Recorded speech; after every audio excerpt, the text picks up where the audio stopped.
Acrylic wiggle, acrylic wiggle, acrylic wiggle.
Hello, friends of the Twitch chat, and welcome back to Blutora Divided.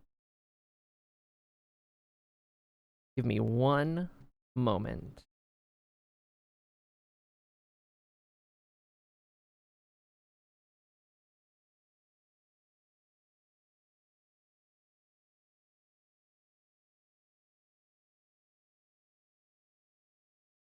And we are here. Hello, everybody. You are now on stream.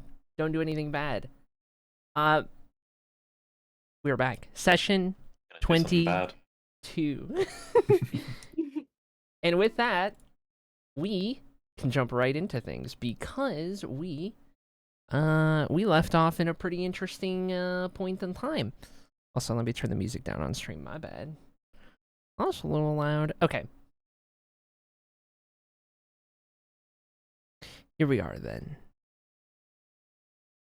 Previously on Blutora Divided.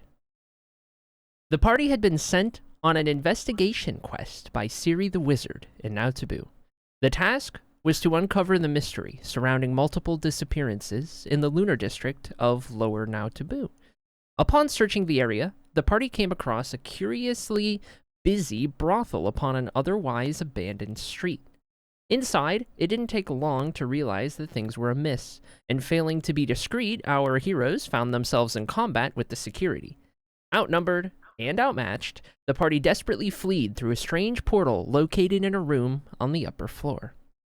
After traversing the portal to the other side, the group that had entered as 5 now stood at only 2 strong, Hera and Sam. The location they'd been brought to quickly revealed itself to be a labyrinth of hallways, empty rooms, and closed doors. The entire place seems mostly abandoned, save for some disturbances in the dust and the occasional oddity found in a room here or there. To their surprise, Hera and Sam started to locate other adventurers who themselves appeared to have come through the portal in eerily similar circumstances. This group also had 5, now lowered to 3, and they were likewise sent to investigate the disappearances, albeit from a noble entirely separate from the Great Wizard. The 3 they encountered and joined up with are Ely the Druid, Etheria the Cleric, and Valis the Rogue, whom they found in the most unusual and concerning circumstance. As it would later come to be revealed, Valis had been unknowingly turned into a vampire, to which a very nearly bloody encounter erupted amongst the group. It was decided in the end, however, that they would not turn on Valis, and if anything assist in sating the sanguine appetite. After deeming only honest and good intentions from Valis, for now, we now find our group lost within the labyrinth, with the added complication of a vampire in their midst, and the knowledge that becoming separated from the group results in powerful hallucinations. Oh, and not to mention the fact that anytime the walls are damaged or broken, a strange source of magic seems to regenerate them. And now, we pick up in this mysterious place in which we seem to be lost. Can I get a marching order for you guys? Who is leading the way? Who's second? And so on and so forth. I believe I was leading. Okay. If I recall correct, and I don't think I do, I was around Sam somewhere. Okay. Makes sense. I remember Etheria was staying as far away from me as possible. Oh, for sure. Okay, yep. Okay, so we'll say Etheria was up with Ely. And that means Valis is at the back. And then between Hera and Sam, who is okay. Hera would be 3rd and then Sam's 4th or something. Wait, repeat that one more time? I think I'd be 3rd, therefore middle of the marching order, and then Sam right after me, I think. Got it. Okay. Sam is the buffer to the vampire. Got it. Okay. Exactly. Oh, Okay. and we're all holding each other's cloaks, like, ahead. Yeah. Got it. Perfectly happy with Oh, that. yeah. Holding on to one another. Got it. I've seen one too many sleep paralysis demons to not take that precaution. Okay. Good to know. All right. I have relocated where you guys are on my little map here. And with that, I will catch you up to speed just a little bit.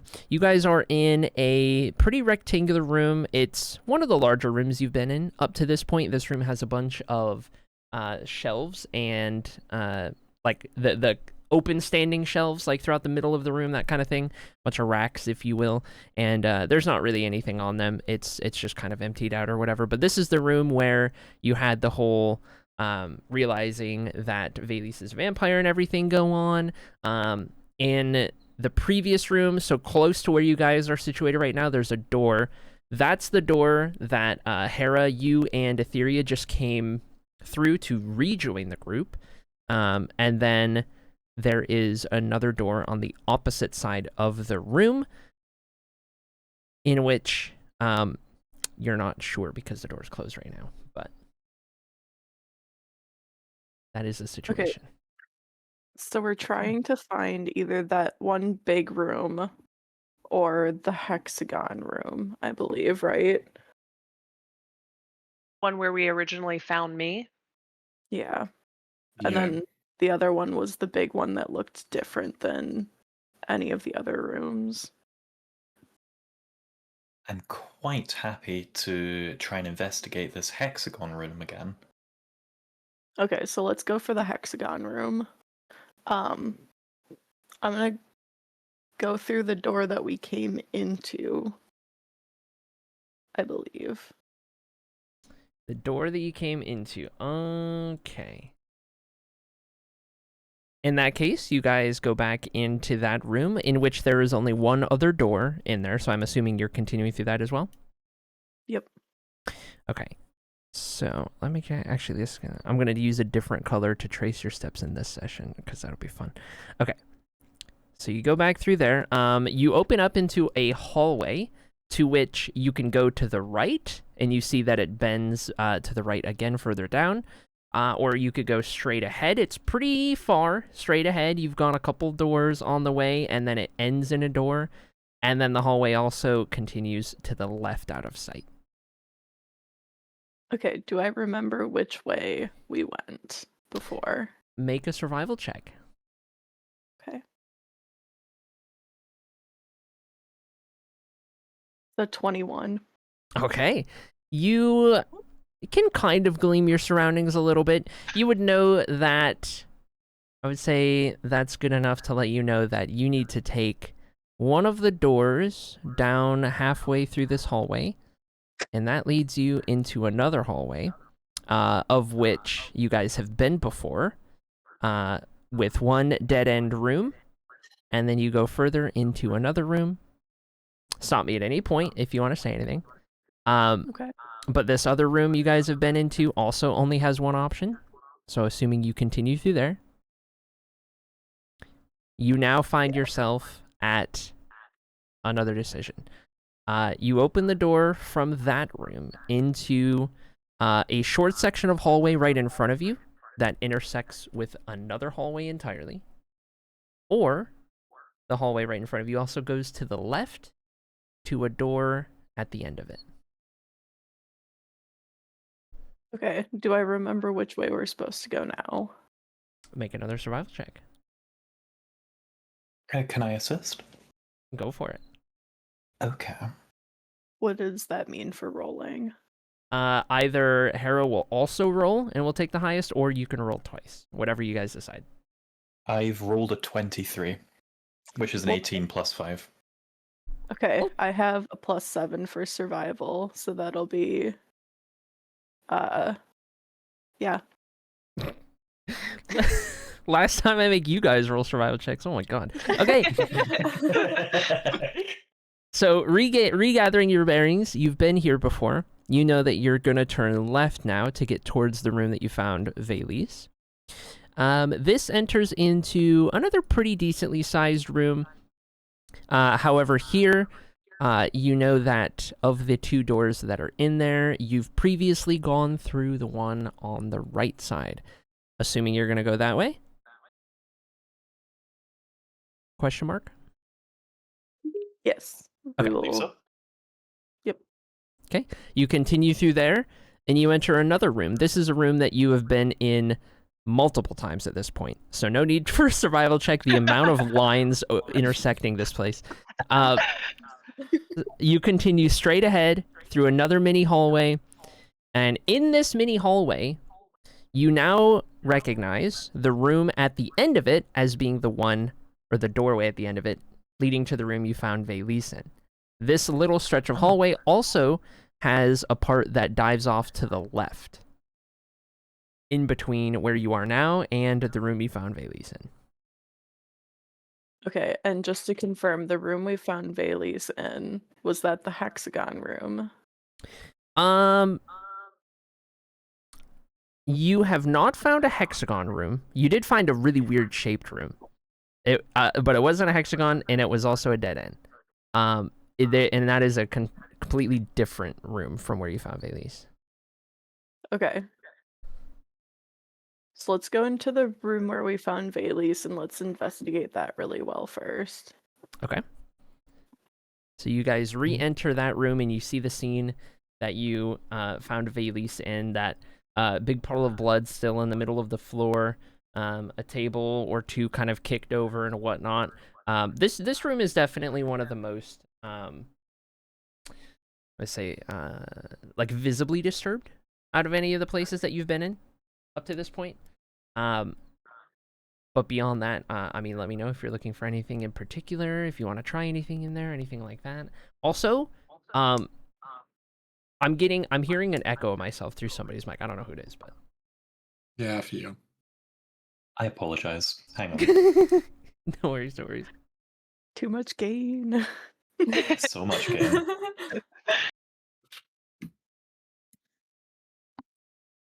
Okay, sorted. Okay, so I'm wondering if I can make an Arcana check on the room and see if there's any way that we can use to get out of here. Okay, go ahead. Make an Arcana check. That'll be a 30. A nat 20. Ow. The rolls. Oh my god. Okay. Wow. Okay. Didn't think a 30 was going to be possible in here. Okay. So you can pick up more on the kind of difficult to pinpoint in terms of source regeneration magic that's kind of keeping the place together. You can't particularly gather like any magical means of how you might get out of here, other than the fact that it's most likely going to be a similar portal situation to how you entered. With a 30, you would start to be able to piece together a couple things that seem to indicate that you are very possibly in a pocket dimension right now. Oh, fun. Okay, guys, so That's why I I'm guess... getting no signal. I'm not surprised.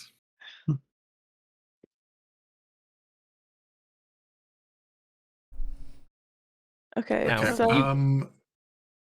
Go ahead. This room only has one door into it, or it doesn't have multiple. So you have the door you entered from, and then directly opposite of the room is another door. And you guys know that when last time you were in here, you went through that door into wherever it went. So you've already been Okay, so through both doors in here. Yes, and we did we did a loop now because Yep. the door we just came or the hallway we just came from leads to the room where we found the Feria. Yes. So Sam actually did write this down. where you came from just now has one stretch of hallway you haven't visited, and then like a room or two over is where you found Etheria. Yeah, alright. Okay. I know where we are now. Amazing. I do not. Please guide us. Okay. And this source of magic that you've managed to detect, do you know a direction? Can you give us a direction where it's stronger or maybe weaker? It is everywhere all at once. Feeling.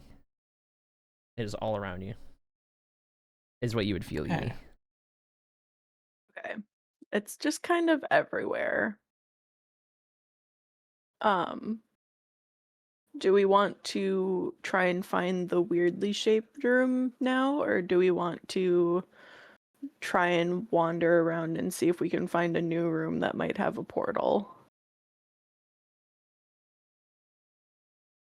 Let's investigate our options. The weirdly shaped room, what particularly was interesting about it other than its shape?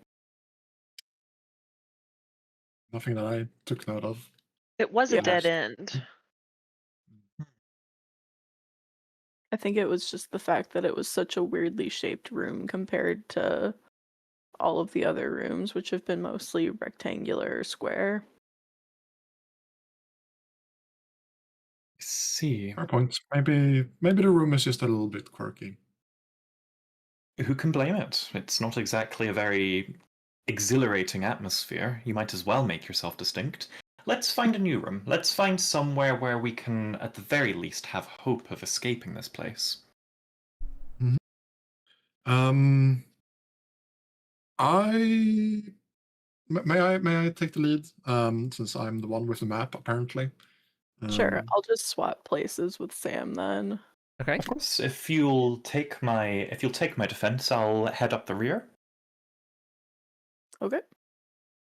Alright, and that puts... Okay, this puts... Sam, Etheria, Ely, Valis, Hera. Does that sound about right? Yes. Okay. You may continue. All right. This might be the completely wrong direction, but you put your trust in me, so I'm gonna deliver something. Some of you may die, but that is a risk I'm willing to take. Not that I have very many spell slots left, but I'm getting my staff ready. That's not fair. Okay, so we're gonna go back to the door we came. We're gonna go that whole corridor. The whole corridor back to the room you were in? Back to the room we've been many a times. So Okay. draw another line in that room. Got it. We're gonna go left into the corridor. Yep. Not did the corridor continue past Etheria's room on the left? So Etheria's room, yes, Etheria's room is on the right. The corridor continues out of sight to the left after that room. Okay.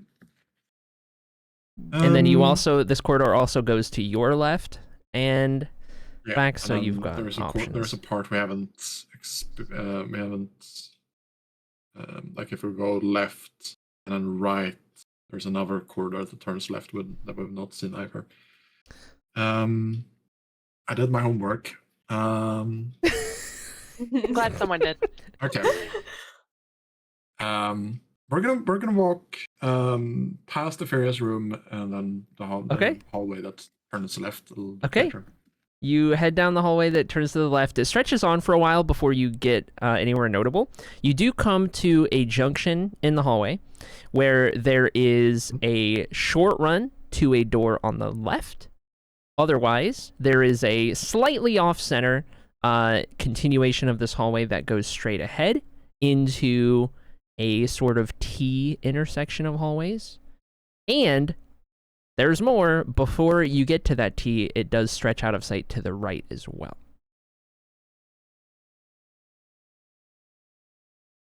More hallways. I love it here. Put it this way. You can choose left, right, or straight right here.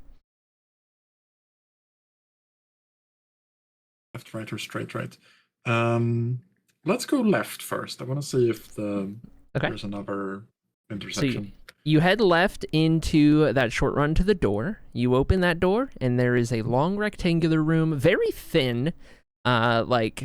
This room probably wouldn't be used for any kind of like gathering or anything. Maybe just like a little storage area or something. But it's pretty long, and there is another door on the opposite wall, on the other side of the rectangle. Okay, and if we open that door? If you open that door, you see a hallway that stretches to the left and the right.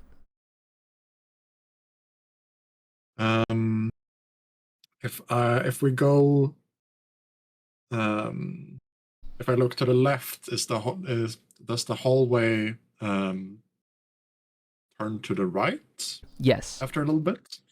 Yes. Okay, I know where we are. Oh my god. I assume at least. Okay. All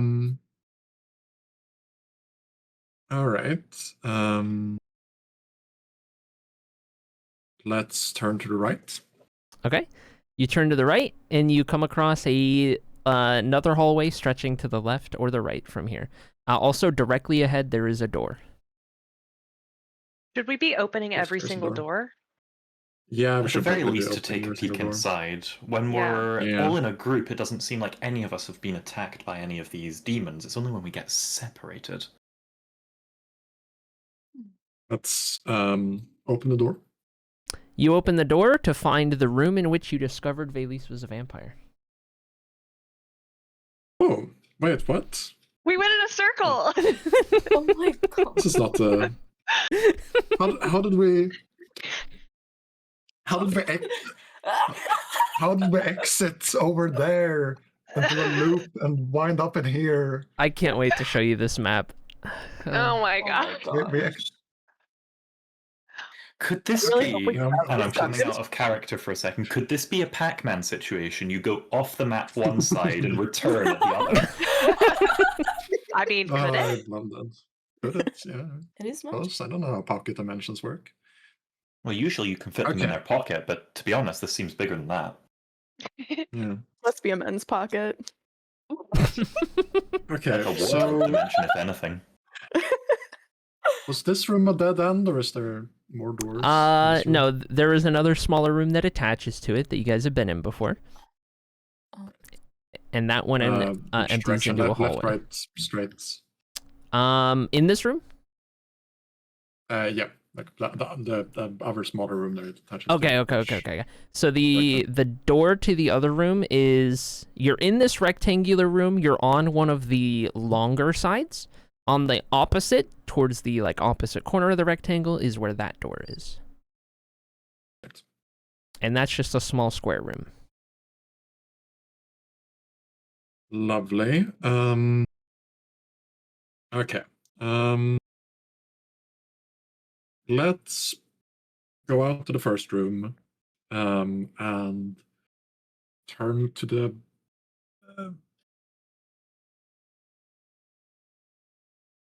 Turn to the left. What would have been our right when we were standing in the hallway? Okay. Got it.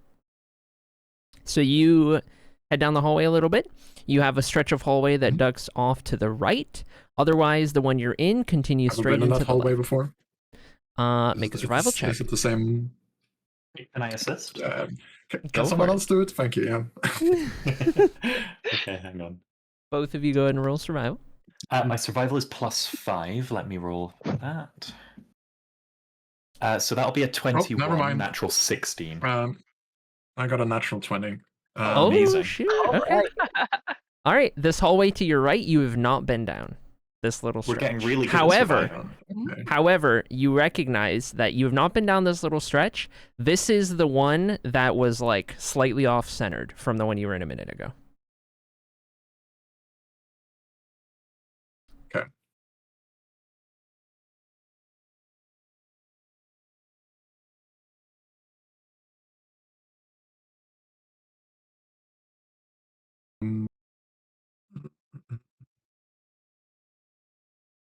Map is becoming messy. You gave us much more actual length measurements last session. I could base everything off. Yeah, where's the I've long been watching hallway? way too much VOD. Does Oh it yeah, seem it's just bigger on the inside than it is on the outside? 5 washing machines long or something.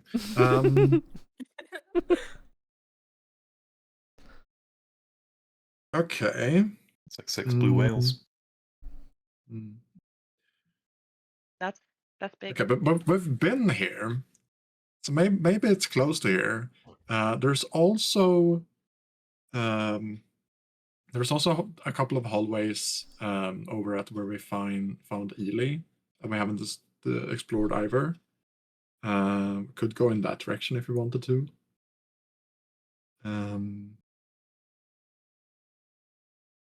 I just want to start It's really opening every labyrinth. single doorway we come past. Okay. Yeah, might be good. Can Can I try something?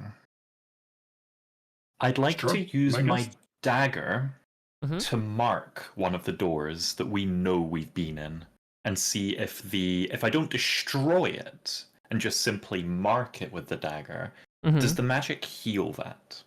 Okay, so you head back to, let's say, the door to the room that you discovered Valus is a vampire in, and how do you choose to mark the door?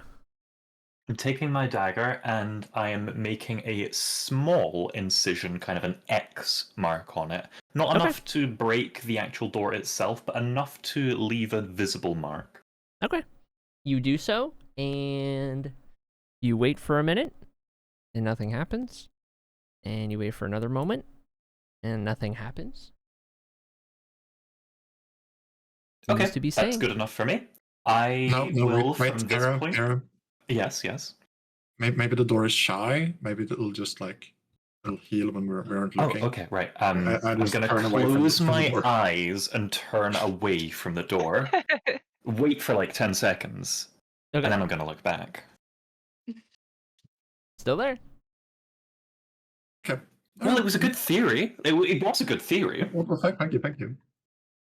Well, from now on, at the very least, we have a way of marking for certain which doors and which hallways we've been down before. So, why don't we start naming these? Like, if one hallway is 1, 2, 3, 4, and the doors are A, B, C, D. We could get a system going. Hell, we could start postcoding these places. I'll make a spreadsheet. Amazing. What's a spreadsheet? No, it's just a. It's just a piece of paper that just stretches on forever. Oh, wonderful. I think some of the accountants I stole from back in Shum had those. Interesting.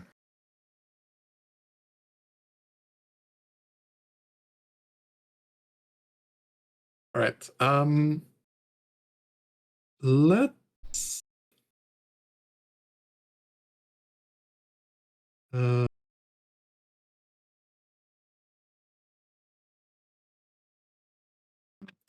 Where do we go now? Did you say? So we're back at the room we discovered. We got a vampire in the party. Mm-hmm. You said the like right outside the room. It also turned to the right. Yes, and you haven't gone that way yet. Okay, let's go that way and see what's down there. Okay, you very quickly come across a 4-way intersection of hallways. I mark that we've gone down this hallway on the wall itself with an X. Okay.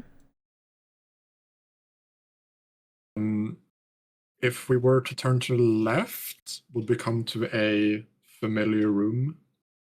You turn to the left and down a short walk. There's a door. I'm assuming you open it.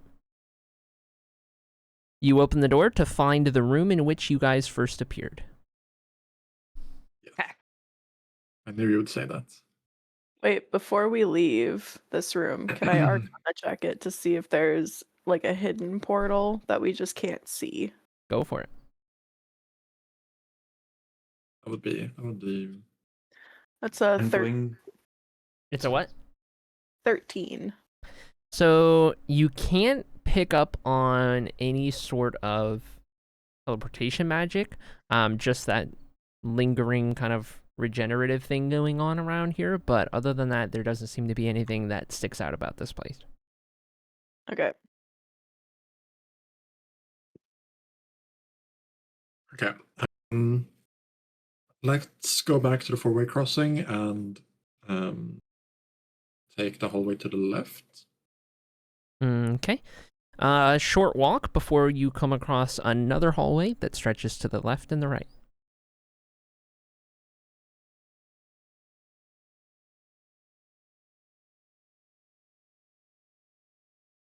We've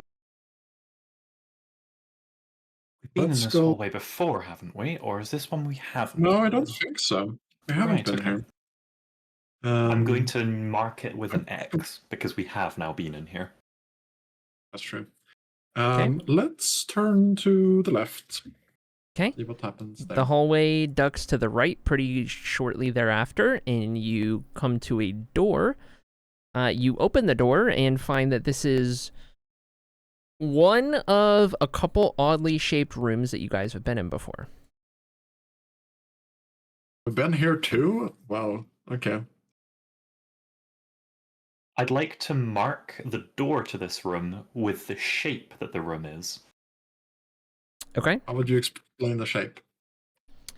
Okay, if you start from the top left corner, heading down into the right, perfect 90 degrees, and the bottom of it is perfectly flat, and then another 90-degree turn upward for about 60% of the length before you get a corner, like another 90 degrees, and then it kind of stretches long ways a little bit, maybe like 10 feet, and then the wall turns to the right and goes the other like 40% of the way or whatever to then connect the would-be rectangle.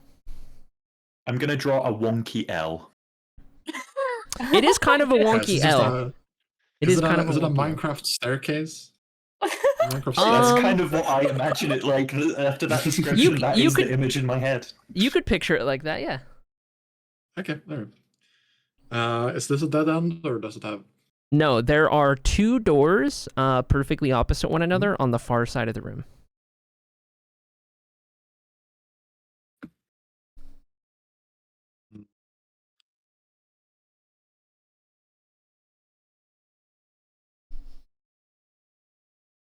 All right. Let's take one of them. Left or right? Where are you mark it? Right. Okay. You go into the right door. You see a hallway that stretches to the right and the left.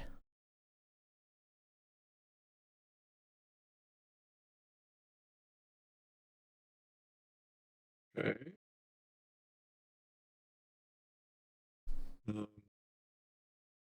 Let's go. Let's open the second door as well, just Okay. so we know what's there. You open the other door. There's a hallway with a door straight ahead, and the hallway also curves out of sight to the left.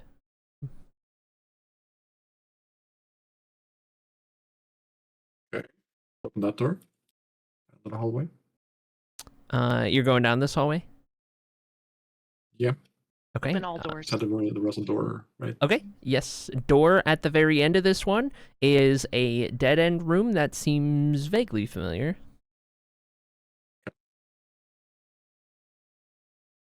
Is this the one that I got chased down? Make a survival check. I'm going to do that.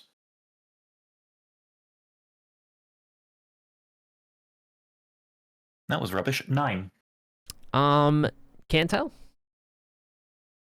For sure. I'm going to mark it with an X because I've now been down this. Okay.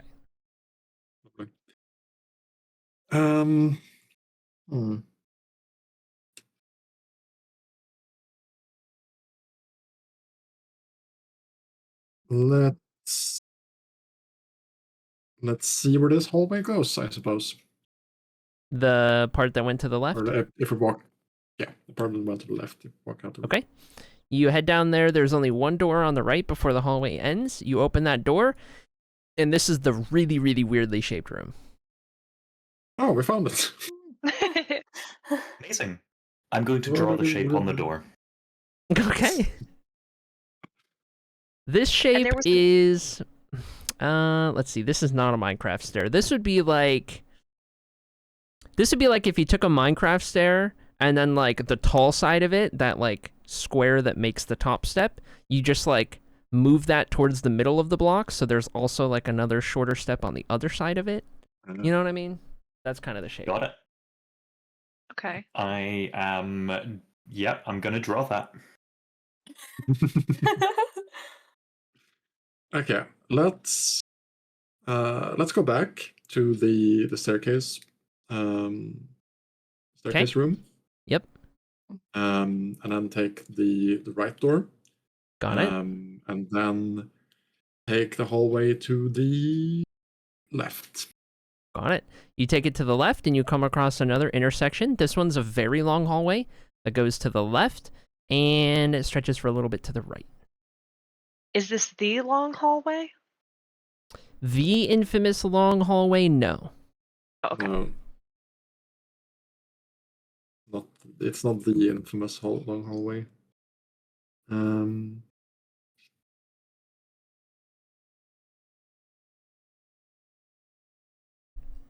mm. So you said a long stretch to the... Was it a long stretch to the left or a long stretch to the right? The longer stretch is to the left. Okay. This is so in character for Sam, by the way. I want you guys to know. Yeah. Mhm. There's been no fourth wall breach this whole session.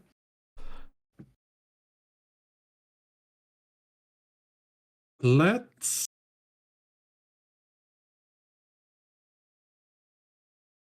take the long hallway to the left. Got it. Get return here later. Marking the hallway with an X. Got it. So you head down the left. Before you reach the end of the hallway that then goes to the left again, there is a section of hallway that darts off to the right.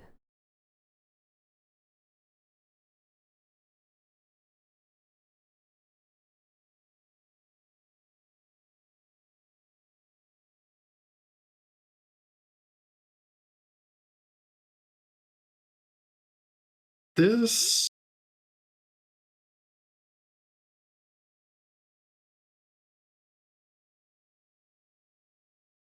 If we turn around in the hallway and look the other way, there's not a room at the end of this hallway, is there?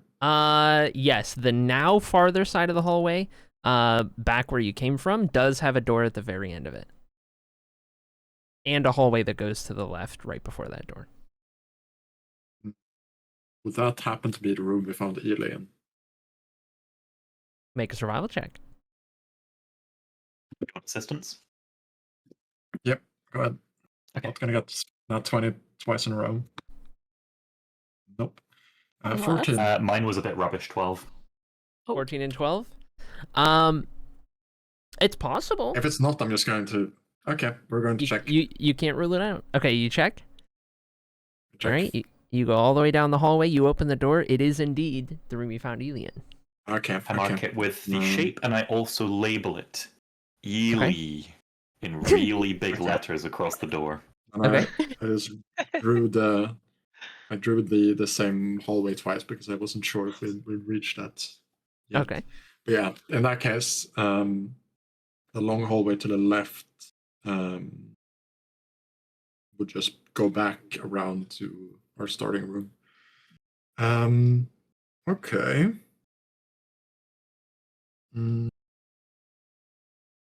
Things are getting a little bit more interconnected.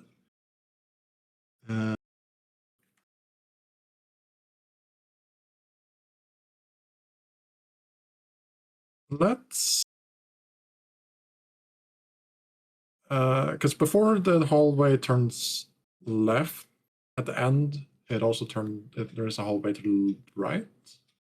That is correct. If you go back the direction that Yes. you were initially heading, yes. Let's go that direction. You want to go to the right offshoot or the left? The right offshoot. Okay. You do so, and then you have a stretch of hallway that goes to the left. Otherwise, this one continues straight into the right out of sight.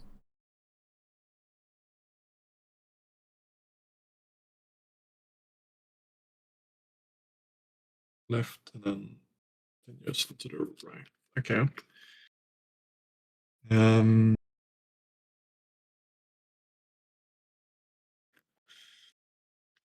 Let's...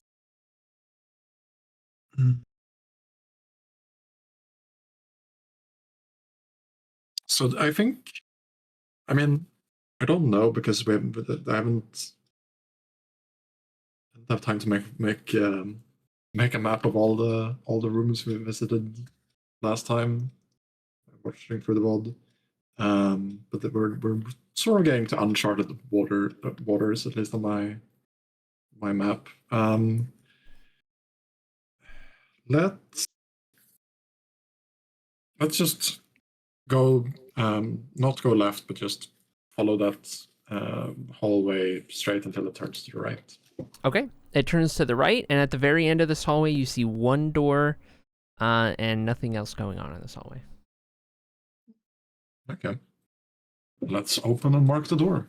Okay, you open and mark the door to find a rectangular room in which you are on one of the long ends of it, and it seems to be a dead end. This room actually has a couple tables and like old, rickety wooden tables and a couple chairs and whatnot. They don't seem to be like disheveled or knocked over. They don't seem to have been used recently. There's still like a lot of dust and cobwebs and everything, but there's a little more going on.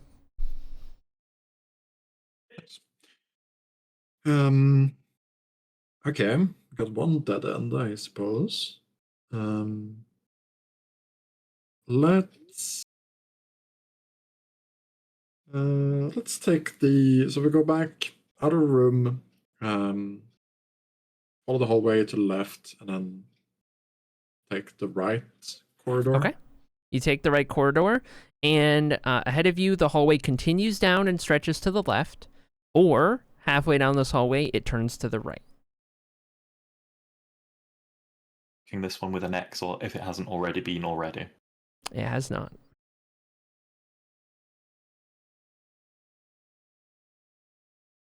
I'm curious, what happens if we follow the corridor and turn left? When you do that, you find the room in which you found Valise. Yes. Okay. Things are making sense. Things are connecting.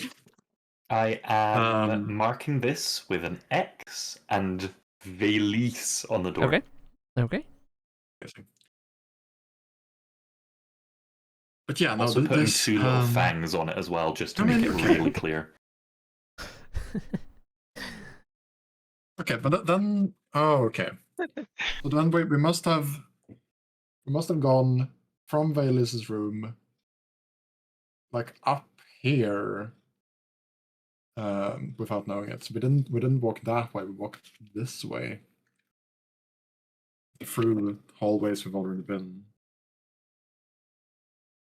I'm guessing. I mean, it was a lot of just like right or left, and then just picked at random. Okay, this is making more and more sense. It's like trying to geoguesser via a Strava map. Okay, from Valis's room, out in the corridor again, and take the hallway to the left. Okay, you do that, and then it shoots to the right a little further down, and then it goes straight at that point for quite a while with nothing else going on. You eventually come across a hallway that stretches to the right and to the left. You will notice that to the right there is a door on the left side of the wall, almost at the very end, that leads to the room that you found Ely in. I'm putting an X on it and Ely's name. Already did. Oh, brilliant. Who have I not put? Oh, it's Etheria I've not put. Yeah, we haven't gotten there. Excuse me. Wait. My mistake. Oh, wait.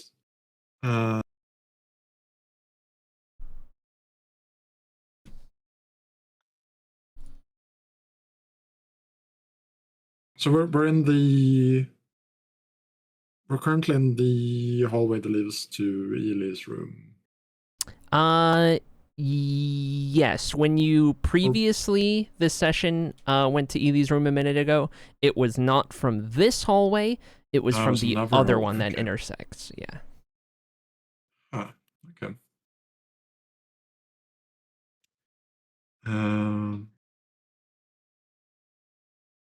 Oh, that hallway. Oh, interesting. Okay, that makes sense, I suppose. That is there. Okay. I may, Sam. Would you mind if I take a look at your diagram? I want to see if there's anything, shall we say, pattern-like about it? I wonder if the hallways spell out runes. I used to use them back when I was first learning my magic. Sure thing. Can I make a quick Arcana check on the actual map? Not to see if I can sense magic, but to see if I can determine whether the actual patterns make something that indicates magic. Go for it. 10. That was a bit rubbish. Maybe. Hard to say. Well, maybe. It's hard to say. Okay. Instead of going back to Ely's room, why don't we take the right corridor, like in the middle of the corridor we're currently. So, okay, Okay, so you just came into. You just okay. You just went down this hallway. You got to this like T intersection.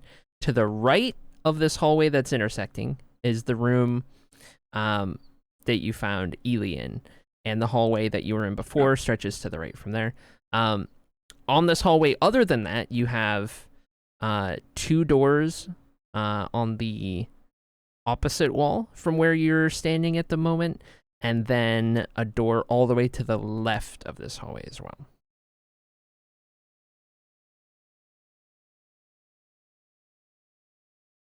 Total of 4 rooms connect to this hallway that you're looking at. Total of 4 rooms. I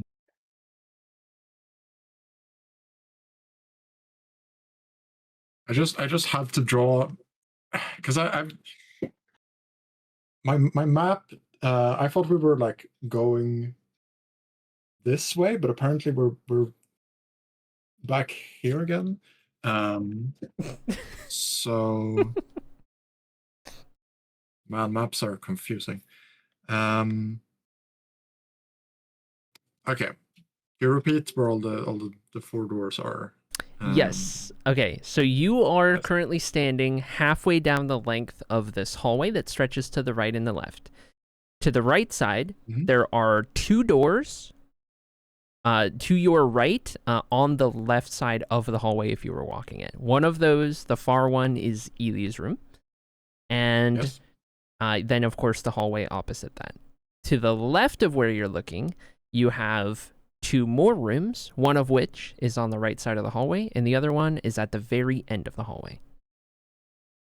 Okay. Let's go to the right and check out the door that's on the left, halfway over to this room. All right. All the hallways passed as usual. Yep. You mark that and enter this room to find a rectangular room with nothing in it. Dead end. Shame. I'm also marking when we eventually obviously back out as a dead end with just a line through that X, kind of making... You know that one Acrylic character that kind of looks like an X with an extra line through it? Kind of like that. Okay. Okay. Let's backtrack and go to the T intersection again, and then just go straight ahead, and then through the door to the right. Okay. You head into the door to the right and find a room, a squarish-shaped room with another door in here on one of the opposite walls. This room seems familiar. You guys have been in this room multiple times before. Oh, can I mark the shape on the door? Yes. Actually, from this point henceforth, I'd like to, instead of just marking it on the entrance, also mark it on the back of any subsequent door that's in this room. So if we go into a room and there's multiple other doors in that room, I'm going to lean around the corner and mark the shape of that room on the other side of the door so that it's obvious. If we like loop around it and approach it from another angle, we know that it's that room. Okay. Okay. I like that. This second door inside of this room, what does it lead to? That leads to the infamous long hallway, of which you are at one end of it. The hallway stretches straight in front of you all the way down. I think this is where we need to be, you guys. Yes, the long hallway. Yeah. Okay, of course. Before we do that, though, I'm gonna go back into the previous hallway and check the room at the very end. Okay. Yes. You check the room at the very end to find another rectangular room in which the door lies on one corner of said room. Inside, you see another room with a bunch of empty kind of shelf racks in the middle, but otherwise nothing else going on. Marking doors Alright. and hallways. Okay. Yeah, you might be right. We might have to venture into the infamous long hallway. All right. I just don't remember if we opened all the doors the last time we were in there. I think we like went into a room and then left the hallway. Okay, what does the long hallway include? Just so I can write it down. Okay. For the entire length of it, on the left side, there's one hallway I'll shoot, and there is one door. On the right side, there is 3 hallways and 2 doors. Any of them marked? You would have to get closer to investigate. Right now, you're at the very end of the hallway. Okie doke. The very end Okay, of the hallway, as in near the like T intersection part, or where we like come in through a door and you're in the hallway? Like, if the hallway is one big rectangle, you're on one of the short sides. The door is literally like the end of the hallway that you're at right now. Okay. I'm thinking if my map is correct, the small map that I do have, is there a hallway on our left and then right? And then a doorway on the right as well? Yeah, that would be the first 3 things that happen in this hallway is a hallway to the left, a hallway to the right, a door to the right. Okay. I know exactly where we are. All right. You take the lead. Well, I know Okay. that we've explored the first room on the right for sure. It's just a rectangular room with a door at the opposite end and a door to the right. But that connects to the hallway that we can see as well.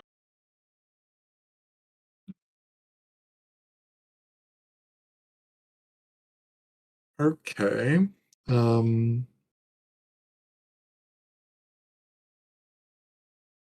Have we been? Let's go to the room on the left. Okay, clarification. There's a hallway on the left that happens first. The room on the left is much further down. Yes. Yeah, let's open the doorways as we go down the long hallway. Okay, so are you exploring Yeah. the hallway to the left first or no?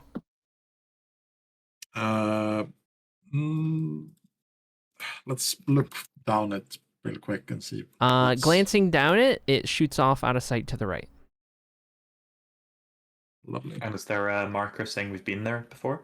Nope. Okay. Been there. So the Yeah, but doorway.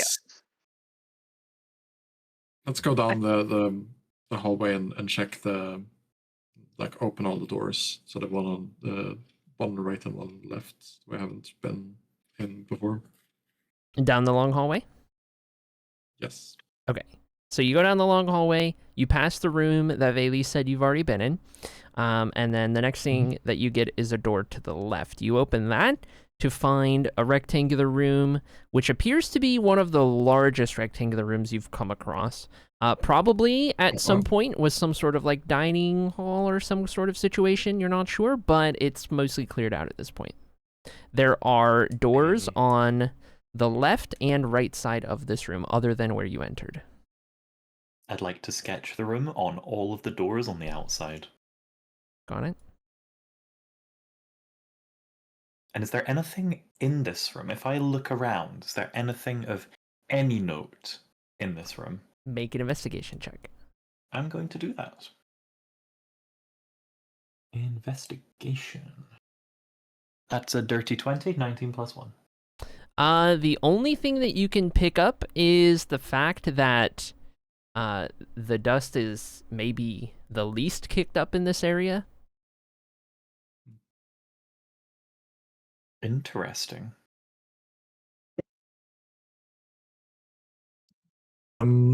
What happens if we take the door on the left out of the room? You are met with a hallway that ends in a door at the very end of it. Is it marked? No. I mark it. Okay. Mark it and open the door. See what's. You open the there. door and find an L-shaped room in which you guys are at the back corner of the L. To your right is the long, tall side, and then straight ahead is the short bottom. There is another door in this room that sits on the opposite corner of this L. I'd like to mark both doors. Clarification, backwards L. But anyway. Okay. That's a W if you want to consider it that way. You mark both doors. Do you go through the other door? Yeah. Okay, you go through the other door. There's a hallway that goes straight and then dives out of sight to the left.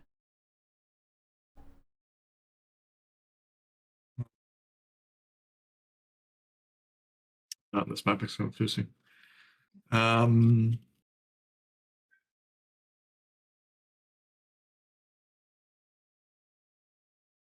Let's see where does this hallway go when it turns? You go down the hallway. You look to the left. This is the hallway that you just a second ago decided not to go down.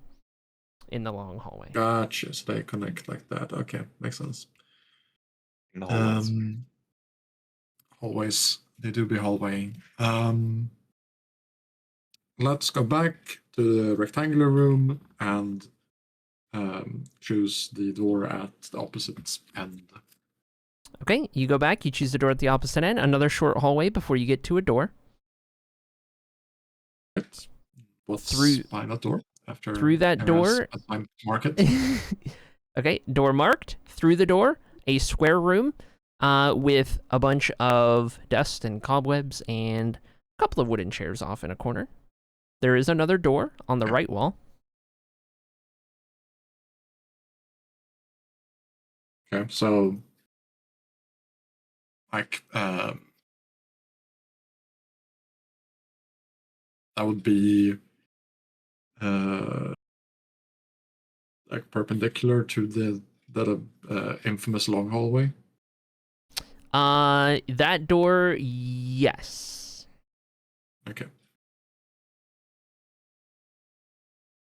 Let's check what's behind the door. Behind that door is a very short corridor before another door.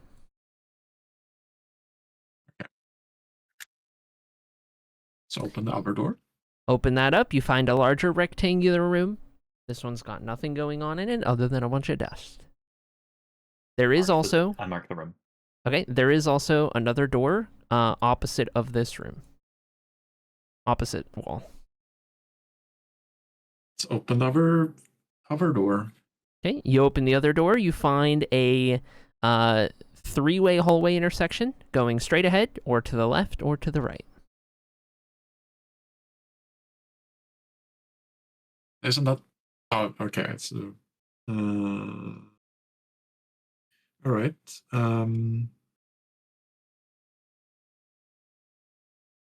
We're on track there. We're only one option to go at every turn. That's giving us a choice here. Let's go as far south as we can, at least on my map. Let's take to the left. To the left of this? Okay. So you go down the left of the hallway, there's a door at the very end. Okay. If there's nothing else, then we'll just open it. Okay. You open the door, there is a rectangular room, of which you were on one of the long walls right here as you enter. On the same wall, just a little further down to the right, there is another door. Otherwise, this room seems vacant. Okay. Let's take the door to our right. Okay. You see a hallway that goes forward and then out of sight to the left. Okay. Follow the hallway. You turn to the left. The hallway continues straight, and there's a door to the left down the stretch. Door to the left, but nothing else in this hallway. At the very end of it, another door. Okay. Let's mark and open the door to the left. Okay, you mark and open the door to the left, another rectangular room. This one is another one that's kind of got a couple strewn about tables and chairs. Smaller tables, but a couple wooden chairs as well. Okay. It's a really cool orange beast. I have no idea what you're talking about.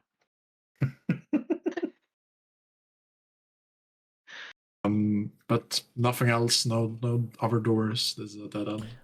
Yeah, dead end room otherwise. Okay. Fun. Favorite thing to find. Let's go out into the hallway again and then turn left to the other door at the end of the hallway. Okay. You open that door to find another barren room in which there is a door on the opposite side of this room. Open that door. Okay, you open that door. The hallway goes straight and curves off to the right. Right and right. Let's follow the hallway. Okay. As you turn that bend, Hera, you instantly recognize this as being the spot in which you were suddenly chased by your sleep paralysis demon. I mark it with a big, scary, angry face. Okay. All right, got that. And then I do want to inform the rest of the group, hey, now, I don't want to worry anybody, but this is where I disappeared to and was chased promptly by something that I can't bear to describe, so if anybody sees anything supernatural, please draw swords and pray. I make an Will Arcana do. check since this Okay. is okay. Go for it. That is a 15.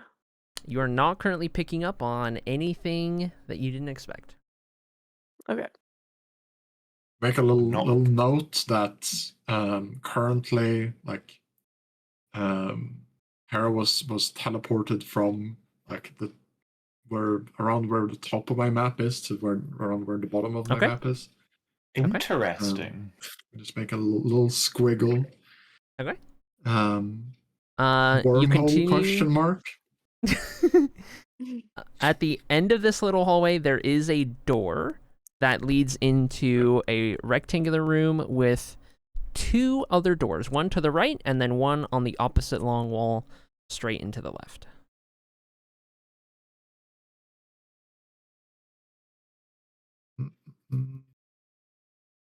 Did you say one to the right and one on the opposite wall, a little to the left? Yes, correct. Right. Man, what a maze this is. Let's take the door on the right. You go through the door on the right. There's a hallway that stretches for a little bit. You have a door on the right. Otherwise, the hallway goes to the left, straight ahead. The right, you say. To the left. Let's check out the door on the right. You check out the door on the right. It is the strangely thin, long, rectangular room.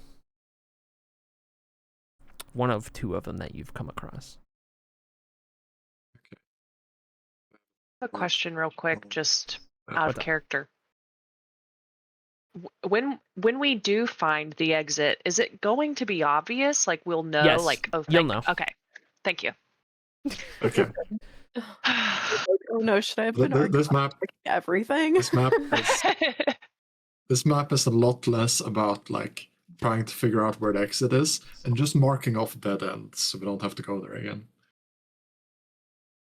Yeah. Okay.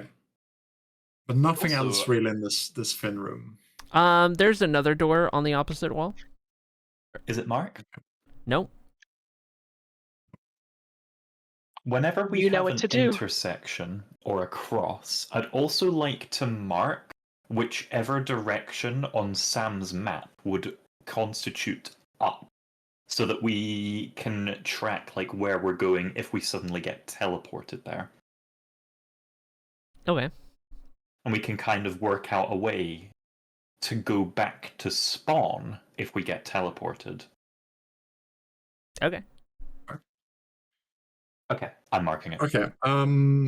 What's behind the other door in this room? A hallway that stretches to the left, and T intersects with another hallway, and there is an additional door on the left down this hallway. This is getting cramped. You should see my map. Yeah. I'd love to, actually. Yes. Well, that would please. be great, actually. Can you just like put on like a black square wherever the exit is? Of course. We know where not to go. Okay, so hallway to the left, and then a T intersection. Door to the left, Or- and then a T intersection. Door to the left, and then a T intersection. Sure. What's behind the door? You take a peek in the door, and it's a dead end. Oh, interesting. And the T intersection. You go up to the intersection, and you see to the right what appears to be the hallway that you took just a little bit ago to get into that tall rectangle room in which there were the two doors on the same wall. To the left, or actually straight ahead, there's a door that is marked. To the left, at the end of the hallway, you see a familiar-looking arrangement of hallway to the right, door straight ahead, hallway to the left. Okay, for the second time with this map, it's just been I've turned 90 degrees one time too much. So everything is like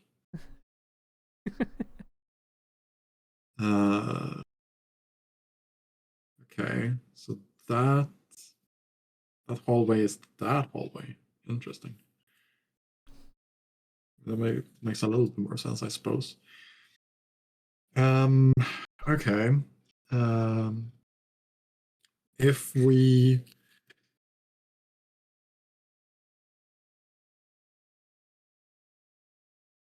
so to the right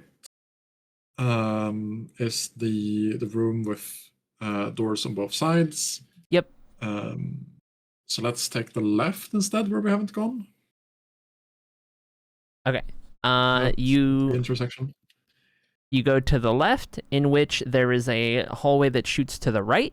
There is a door straight ahead, and a hallway that shoots to the left.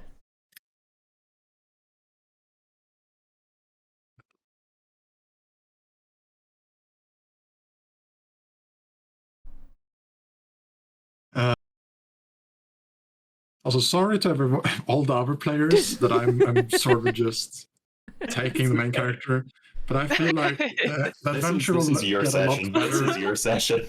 Yeah. Sam's time to This is my shine. nightmare. Wow. It's solo.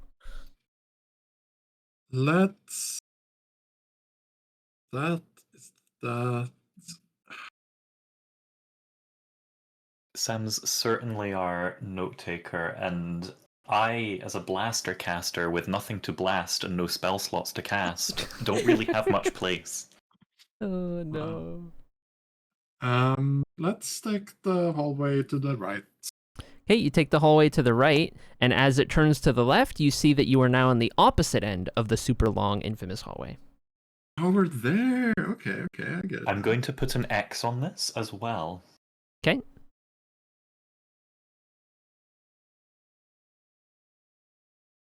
Hey, by the way, hey Katie, you see the hell your girlfriend is putting us through? They're probably privy to the planning of this, so this makes them complicit. I do Actually, not not wish at you a all, high. which is the fun part. Never I mind. was about to say, has she seen the map? No. Okay. Never mind. Hi, Katie. Wow. You're safe for now. Okay, so we're there. My map tells me there's still a room to the left in this long hallway that we haven't explored yet. Correct. Yes, I think so. Would you like to explore it? Go ahead. Okay. You open the door to find a medium-sized square room with nothing going on. Dead end. Nothing going on. Amazing. Love finding a new dead end. Hey, I Okay. just want to. So, at the other end of the long hallway, I had said that there was a room we already explored, but I don't remember. There was a doorway opposite of the one we entered that led to a hallway that turned to the right, I think. I don't know if we went Yes. that way.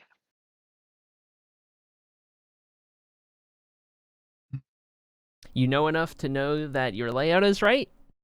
If you want to determine if you did go that way or not, make a survival check. The Let's make a number of survival check. memory recalls On we're my- having to on make, my I'm map- starting to think there's memory curses on this place. Anybody want to have a help me little with bit that of one? Yeah, I'd be happy I to. have a little bit of a squiggle, but I think we went that way. I think that part of my map is fully filled in. I just made a mistake somewhere. Where 12 on that survival. Okay, I only Um, got a 3. So Can't really tell. Can't really remember. Okay. With a Pain. 12? Oh, Um, Listen, 12 ain't nothing Let's- when Ely's rolling 30s. right? I was going to say, yeah. Never mind. It all happened so quick. Yeah. I can assist there. Okay. Let's go back. So we're currently in the long hallway. Yep. We go back to the very end where it turns to the right. Yep. And then we go all the way to the corridor we were in before. And then we go turn right again. Okay. What's down the hallway on the left? Okay, hallway to the Right, left. You go down, it continues right. So you take the right, and now you are faced with hallway that goes straight ahead for a while, or a hallway that goes to the left. Or hallway that goes to the left. Lovely. Just wanted to get that on my map. There was a door we passed, or didn't pass. Maybe it was before we turned left. There was a door straight ahead. Mm-hmm. Maybe open it and see what's inside. You open that door to find the small room adjacent to the Valise vampire discovery room. Wait, what? Wow. What is this map? This is the room I'm that s- connects to the room you guys discovered vampire in. Not the room, not to be Okay, so- confused with the room you found Okay. Valise in. This is not that room. Okay. Okay. Yeah, I'm okay. going to draw some makes- fangs and an exclamation mark on this door. Oh, okay. Yeah, I clearly made some kind of mistake. Because on my map, that's the room we found, or we discovered Valus as a vampire in. That's the room we're in currently. Oh So- my god. Okay, so that room Oh no. is the same as that room. I think somewhere, I think this layout, this part of the layout, is in reality supposed to be here. Chat, are we Um, cooked? Yes. I think We so. I might think be you just show us slightly the map. So, Oh god. we're 1 hour and 20 minutes in. We've definitely made a huge critical mistake. However, Oh gosh. Okay. do we not have enough information by now to at the very least retrace our steps to rooms that we have not been down? We certainly know that there are rooms and corridors that we've not taken by now. Surely we could just very quickly run by and check those without necessarily knowing their orientation. Okay, can I get a group survival check? Everybody make a survival check. Perfect. Can I use my just wanna get chaotic out of here, intervention on man. it? Yes, you can, Hera. Thank you. 22. Wow. I got 19. Sam is distraught. 14. Rolled on that one. 17. What do you get, Sam? Not one. Sam dear. is distraught. No. Oh, we're cooked.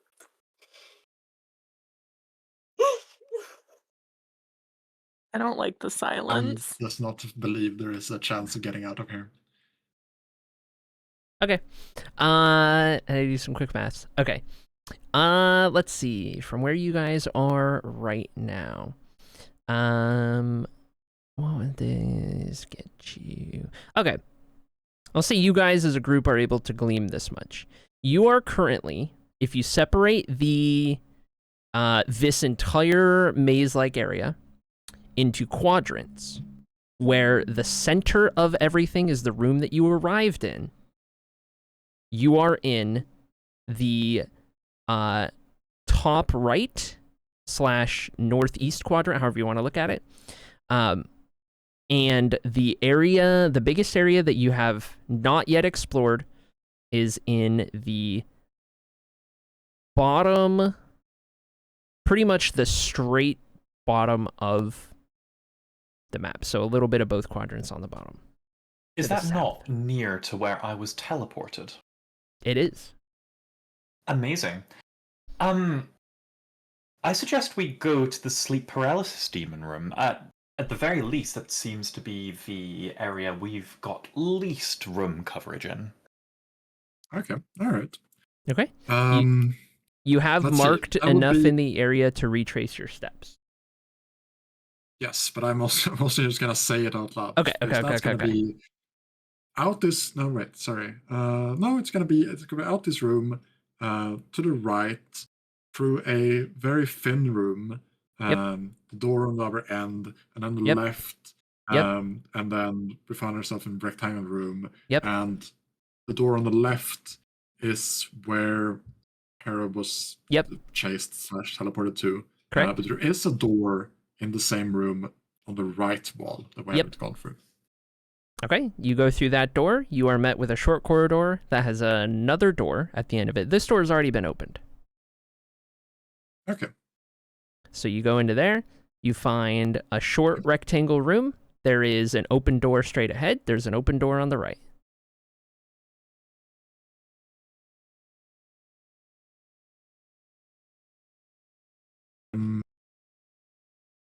Let's, because I think that the door on the right just leads back to where we've already explored a bunch. So let's go straight ahead.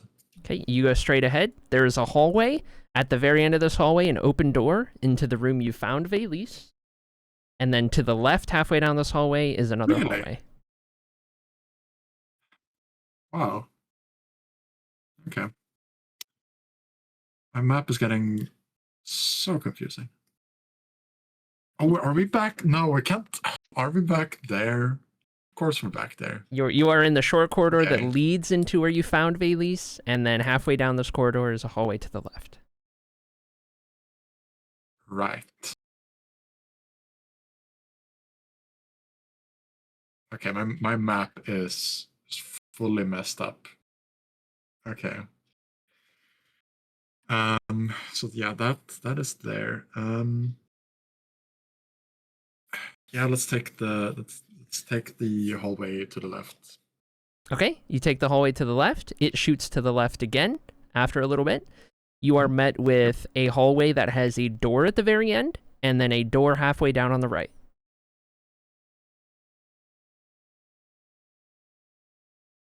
Let's take the door on the right. You take the door on the right. You open up into a larger rectangular room, and this one has a pretty long table in the middle, some sort of like dining hall of some sorts. There is a number of chairs in here. The dust is extremely kicked up and not very prevalent. There's still cobwebs up in the corners and everything. There is a noticeable amount of blood everywhere, dried. Interesting. We need to get out of here, y'all. I'm going to mark the door Don't sing. with a drop of blood. Illustrated, of course. Is the room we're currently in a dead end, or Nope, there is a door on the Doors. left wall. we're on the left wall? Okay. Yeah, let's check what's behind the door on the left wall. Okay, there's a hallway that shoots out of sight to the left.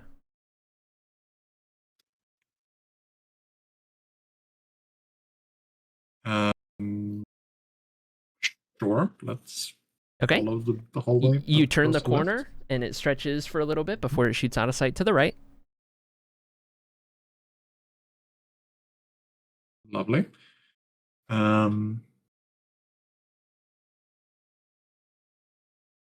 Continuing on. I just thought of something. Yeah, let's continue on. What do you think of Yeah, these? sure.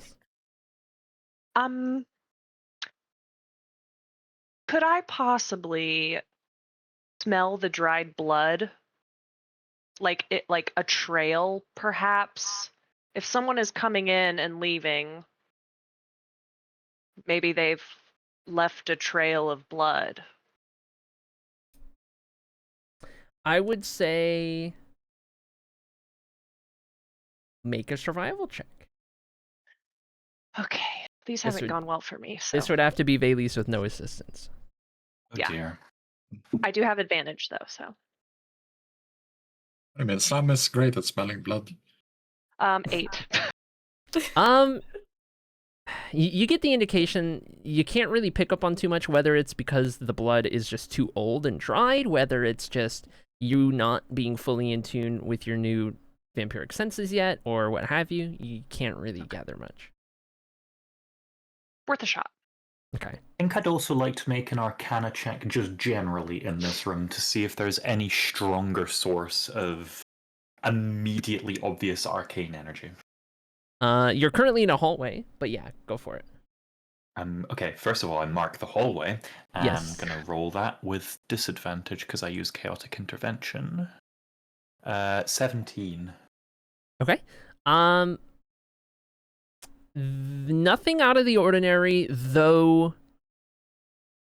That like underlying just magical essence that seems to be everywhere here and is probably tied to the like regenerative effect of the place feels slightly stronger. And where are we in relation to where the previous check on that field was made? Oh boy, I would If I say get another point of data for this, then we can triangulate. I would say the last time you're pretty far away from the last place that you checked. Interesting. Very well.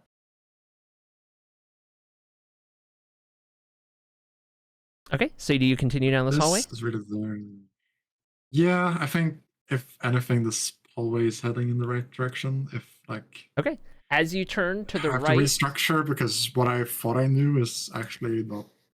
as you like turn what to the I- right, you notice that the dried blood continues to kind of ramp up and become more prevalent on the floors, on the sides of the walls, even some splatters on the ceilings. At the very end of this hallway, you see a door, but this door isn't like any of the other doors that you've found in here, because this one, while being covered in blood, it is also this kind of reinforced wooden door, and it looks like it has been used very frequently.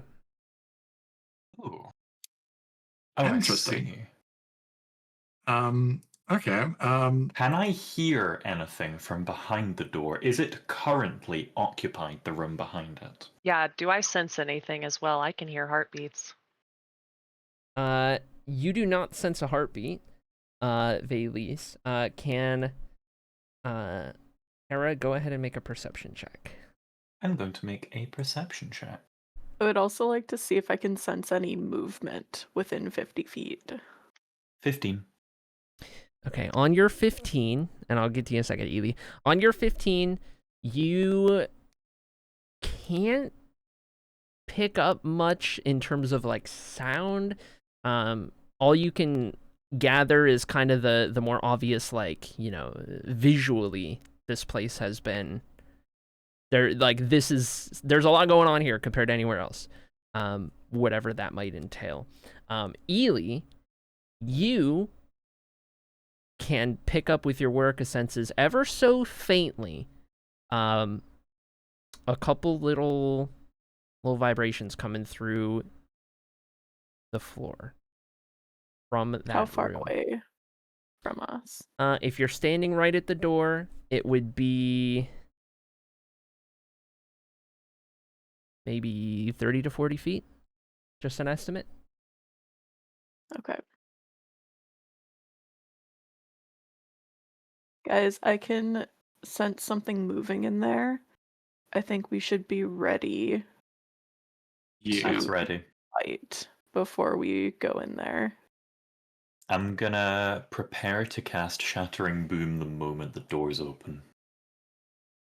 Oh. Does the door look like heavy, like it's gonna need a lot of force to open?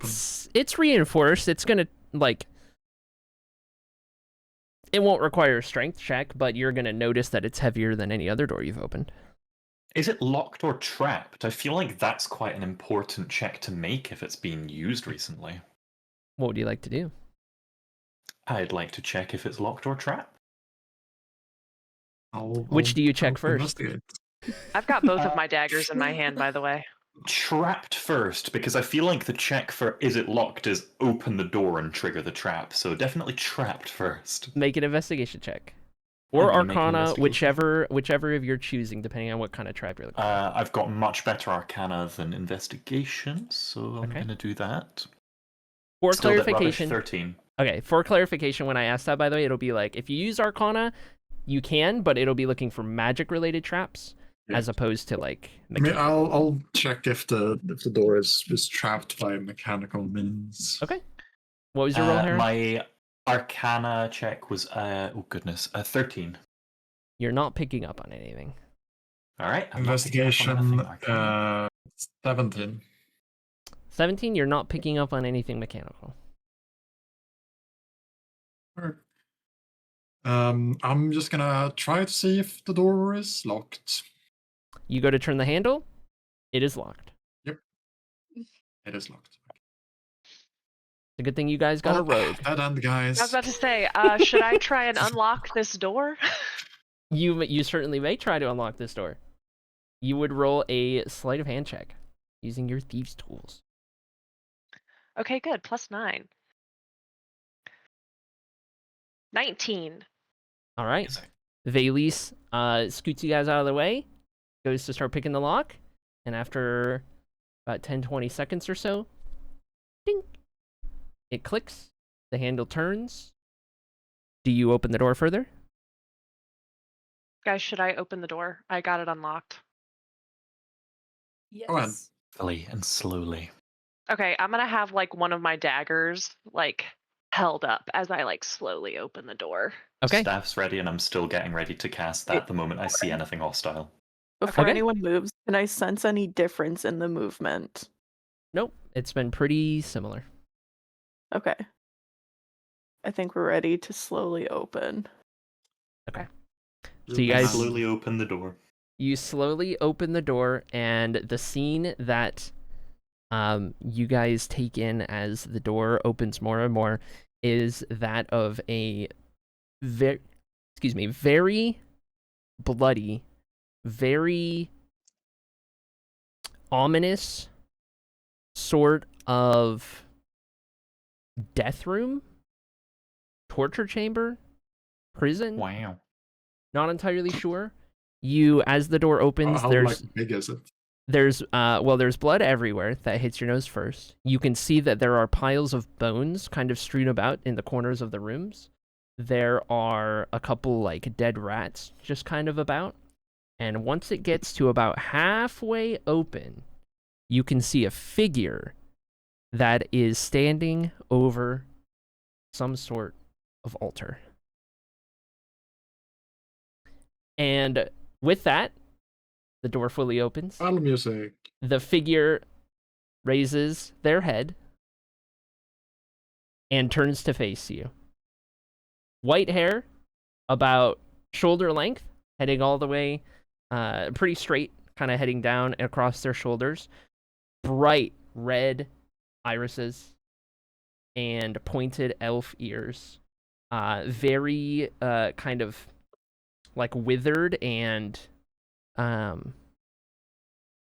like aged skin. Already old, but you can kind of tell by looking at the eyes of this creature that this thing is not just old, but ancient.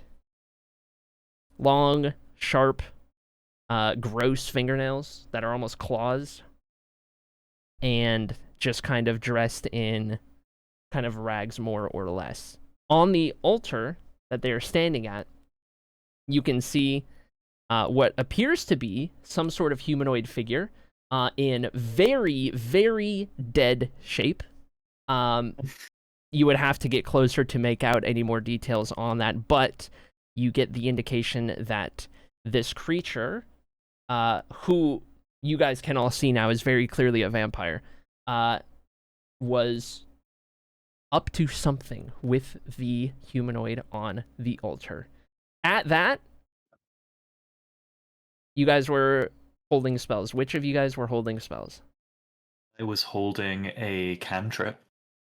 Okay. I've At got seeing this Shattering figure, Boom. I'm assuming you guys are letting spells go, or are you waiting?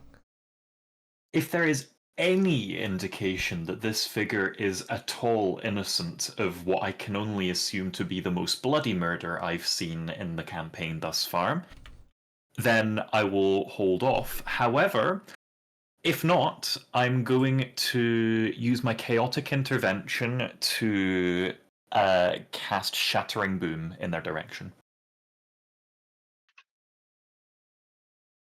Okay. Oh boy. Okay.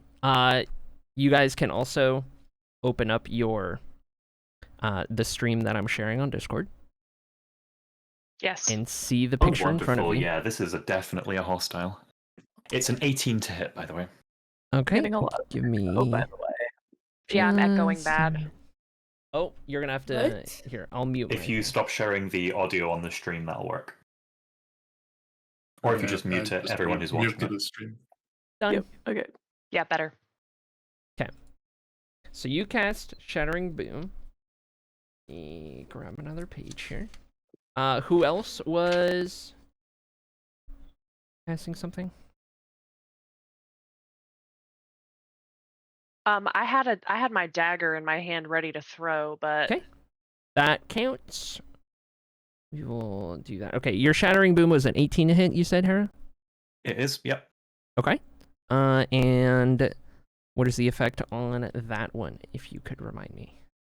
Shattering Boom. You point a finger at the target within range, causing 2d10 thunder damage from a deafening roar of thunder centered on the target, who needs to make a dex save. On a success, they take half, and on a fail, they'll take full damage. What I'm is only your casting save? this. My save is 15 or above. Okay. They succeed, so go and roll damage, and they'll take half. Rolling damage. It's a good damage roll of 16, so they'll take 8. Okay. And then, Rebbeca, go ahead and make your dagger attack, throwing your dagger. ooh, okay, I got 18 to hit, right? That hits. Yep. Okay, plus. What do I roll for damage? D6? It should say on your... Yeah, let I me got see. it. There you go. Yeah, it'll Wait. be... no, you're 1d4 rolling... plus 3. Yes.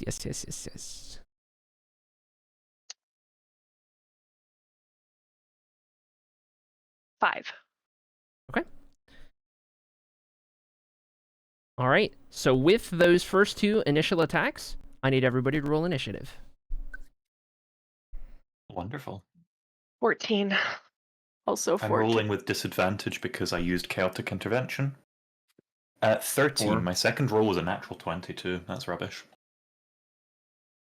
I had 9. What do you get, Etheria? 9. And Valise and Ely had 14, right? Yes. Okay, both of you roll another d20. And then just take the straight d20. 20. Nat 20. What did you get? A nat Did you 20. really get it? Yeah. Nat 20. Oh my god. way! Oh my He's god. got the higher dexterity. It comes down Yeah. to that now. My dex is 17, yeah. Yeah, not me. Okay. Okay. And Sam, would you roll? 4. Okay. I can't believe he's seeing a vampire. He's never seen one in his entire life before. Oh yeah, he's nerding out Here. big time, I bet. Okay. Alright. With that, it is the vampire's turn. So let me pull this up for you guys on stream. Because we have a battle map. Here we are then. I will also arrange you guys in initiative order as well, just to make it easier. So we'll put Vaylis here. We'll put Ely here. We'll put Hera here. Etheria. And Sam. Well, something like that. Okay. Absolutely loving the use of GIMP as a battle map. Yep. Okay. It works. Now, this is the most nat 20s I've seen in initiative ever. Would it be crazy if I told you the vampire rolled a nat 20 on initiative? Of course. That's 4, my god. Okay.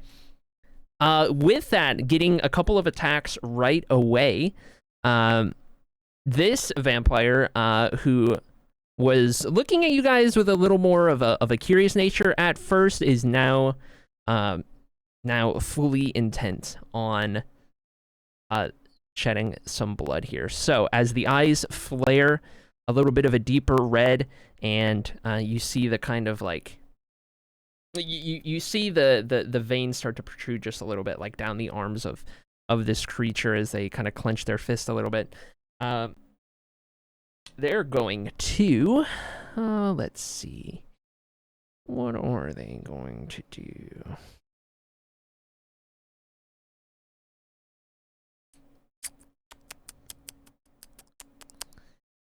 Okay, they are going to run at,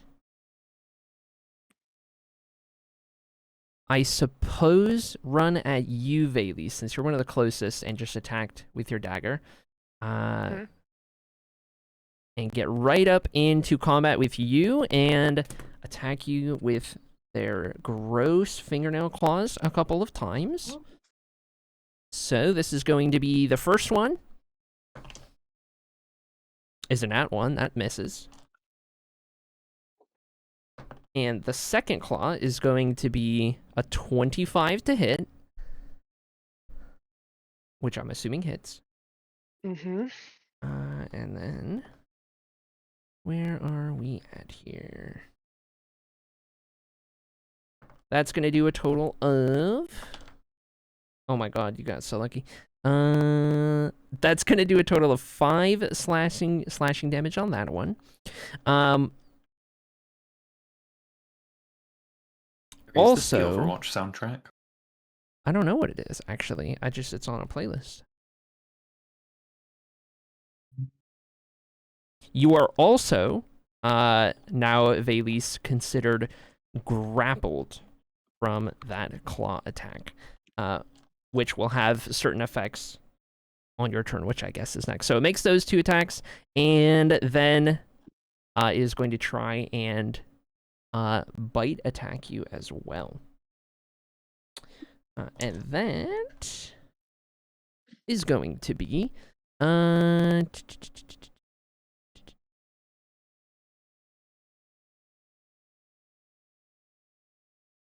this is actually not a roll to hit. I need you to make a con saving throw. Okay. +2. 12. 12. Okay, you are going to take... because that is a failure. You are going to take 7 points of piercing damage, plus... where is my 6? Plus,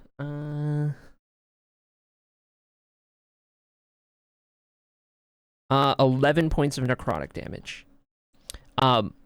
Also, your maximum hit points decrease by 11. Oh, that's terrifying.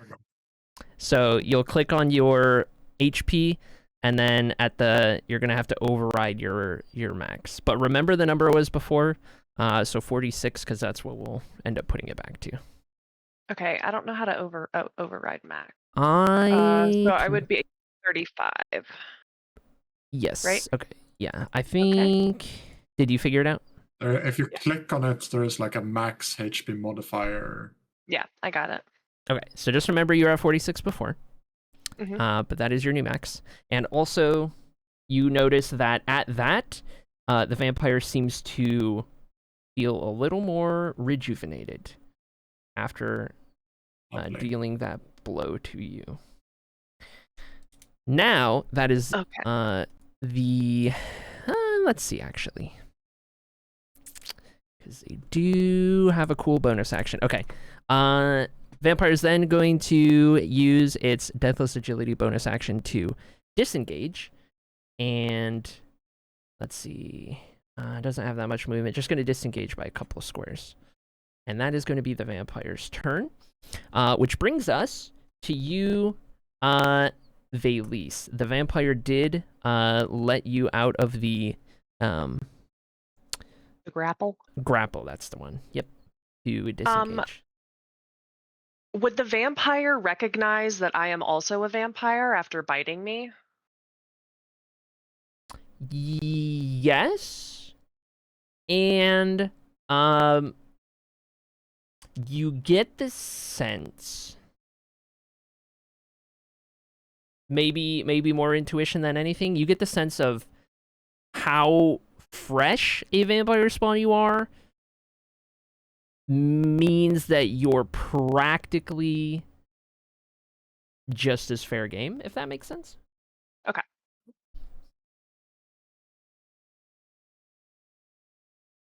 So the old Okay. vampire's just looking at you like, ha, noob.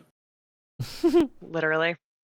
This is like the opposite of Twilight vampires, who are their strongest when they're first turned. Sorry. Yep.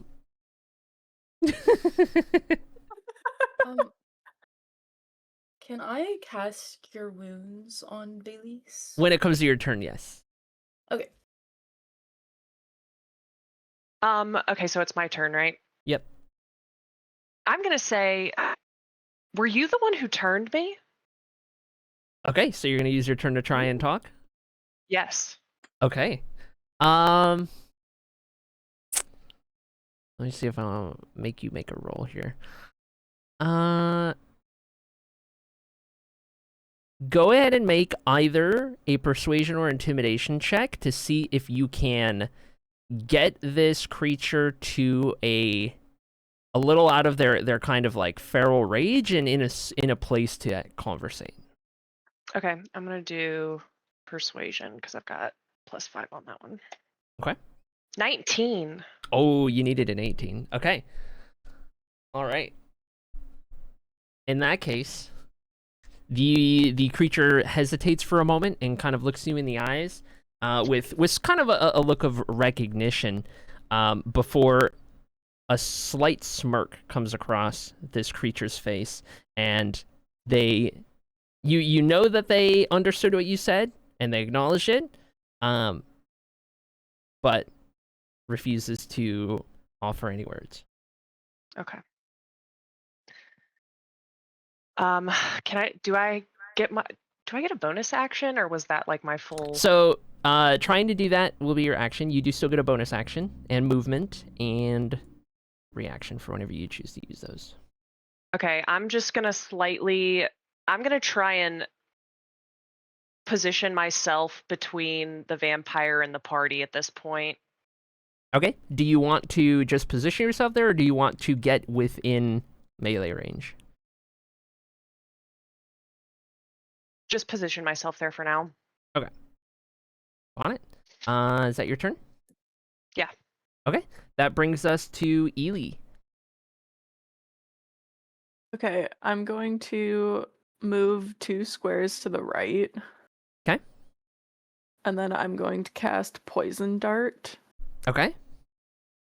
And go ahead and remind everyone what Poison Dart does. That one. You make a hand motion as if throwing a dart, and as you do so, a dart made of poisonous magic forms between your fingers and gets thrown towards the target. Lovely. Okay. Is that an attack roll on your end or a saving throw on their end? It is an attack on my end. Okay, go and roll that. And then, so that's a 14 to hit. That does not hit.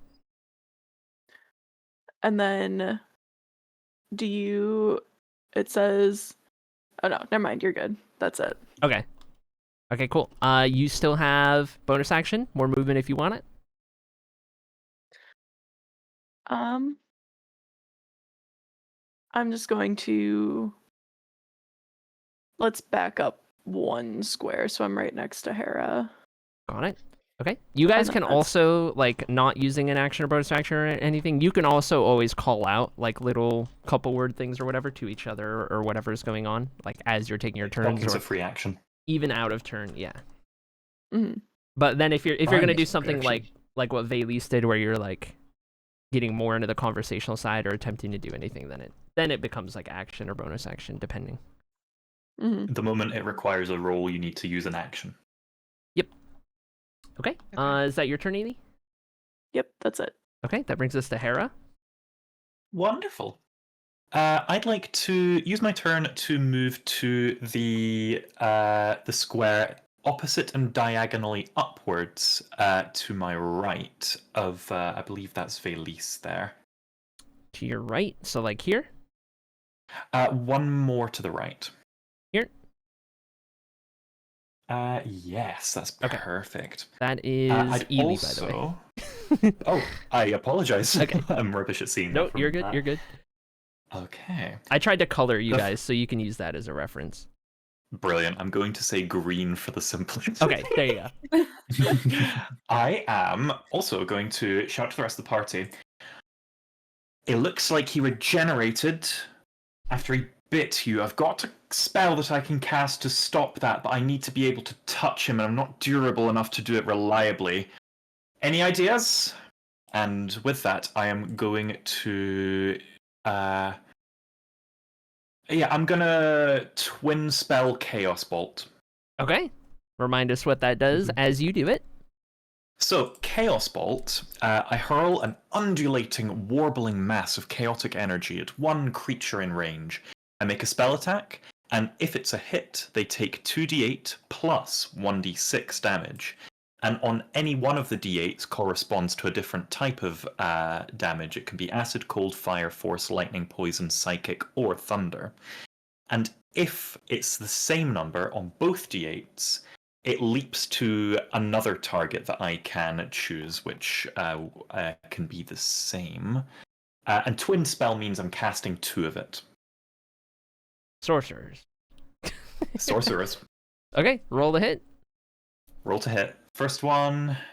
That's not fantastic. It's a 10 to hit. That does not hit. Okay, and on the second one of the twin, it'll be a 17. 17 hits. Amazing. So the damage. 1 minute, I need to get a custom dice for the d6. Well, the damage is only going to be 5, and I choose to enact that damage as acid damage. Okay.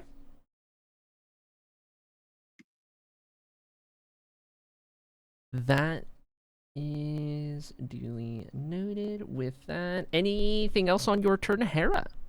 I'm just checking to see if I can Font of Magic one of my spell slots into another sorcery point, but I think that's a bonus action which I've already used, so that'll be the end of my turn.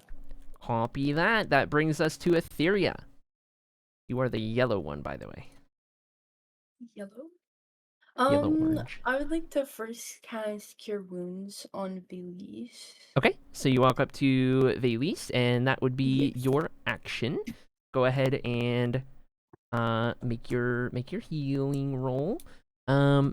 You might have bonuses at this point for your healing, actually. I don't know if those are applied on there. Let me double check, because if you do have bonuses for it, we gotta make sure you got your bonuses. I check one thing here, because sometimes they don't show up entirely.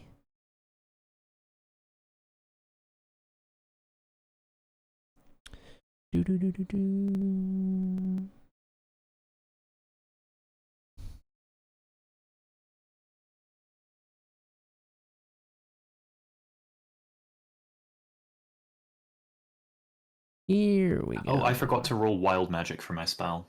Go ahead and roll your wild magic. 9, safe. Safe. Okay, cool deal, cool deal.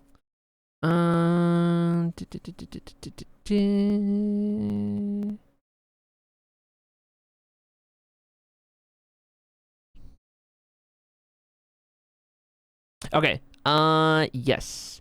We are...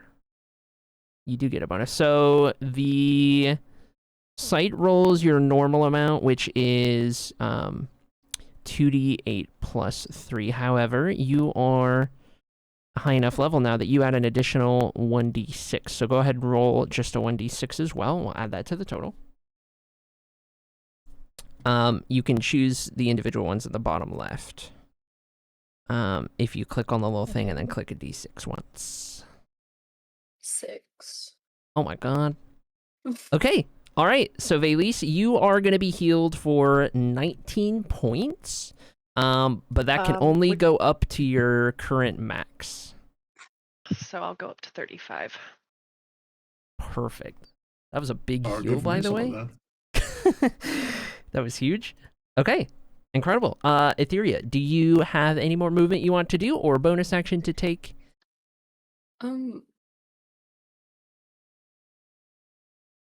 I think I want to back up. Yeah, like 1 square down. Yeah. Okay. Okie dokie. Is that your turn or any bonus action to take?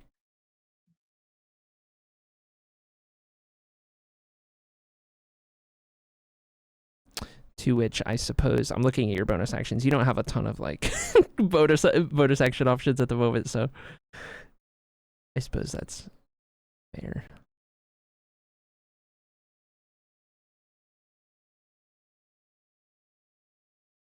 Sorry, I got interrupted. It's okay. It's okay. Is that your turn? Yes. Okay. Perfect. After that, we come to Sam. Finally. All right. I'm gonna run up into melee range if I can. 5, 10, 15, 20, 25. Yep.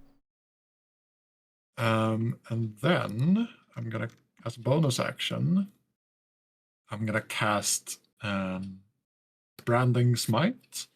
Okay. And let us know what that does as you do. Yes.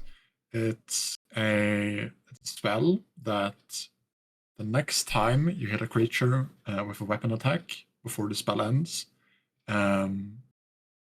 there's like a weapon like gleams with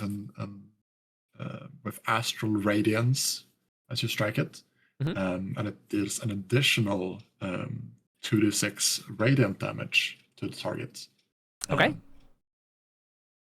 All right. And is that and also the target can't become invisible until the spell ends. Okay. Very good, very good. And is that a instant, an attack roll, or a saving throw?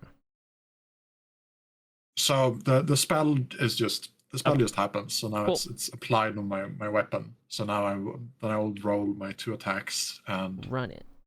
Whichever is the first one that I hit, the damage just applies to it. So let's hope that I hit one of these 2 attacks. So that's going to be with my longsword, unnatural 20 to hit. A natural 20? Yep. Yeah, I would say. And then where's my DA?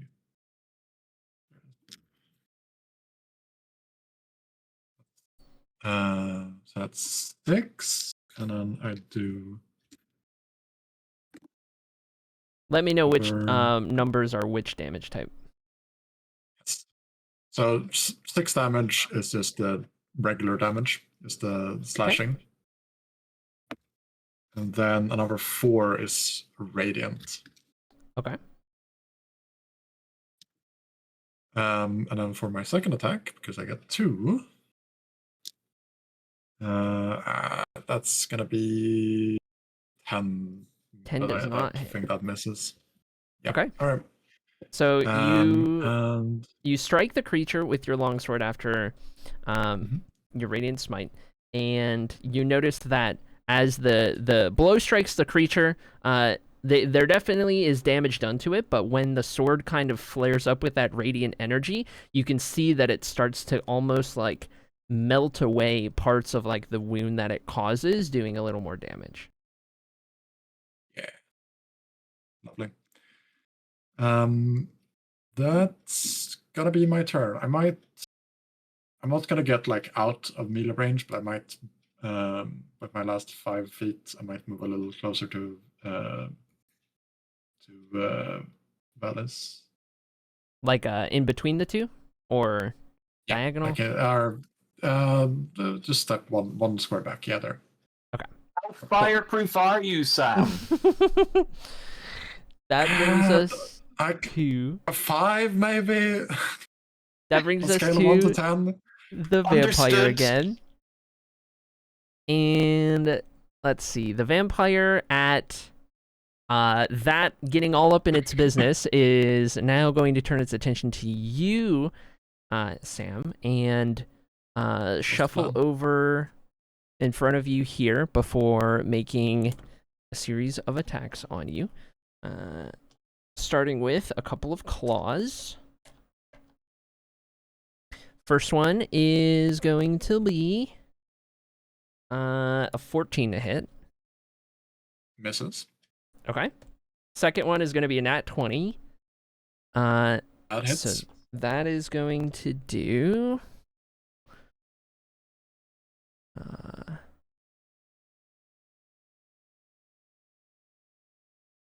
17 points of slashing damage. And you Okay. are now grappled. Oh dear. Fun. Let me... I don't have those on here. Okay. We'll just have to remember that you're grappled. I'm not unconscious yet. And it is going to make a bite attack at you, to which you need to make a con save. Yes.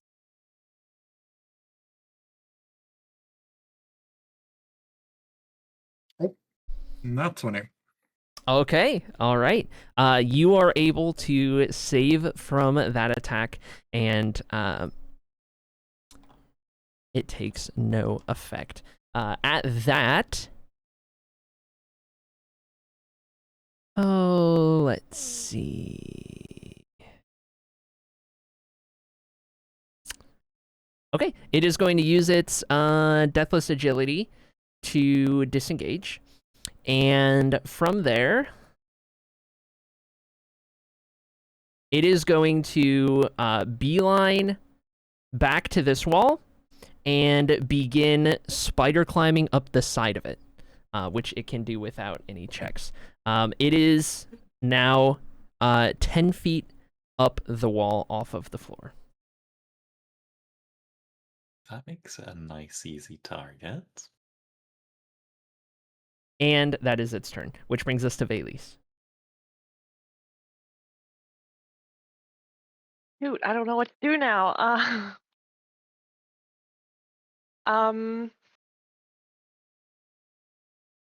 Does it look like he's like running away in fear, or that he's like getting ready to attack? Like, It seems more like a strategic positioning.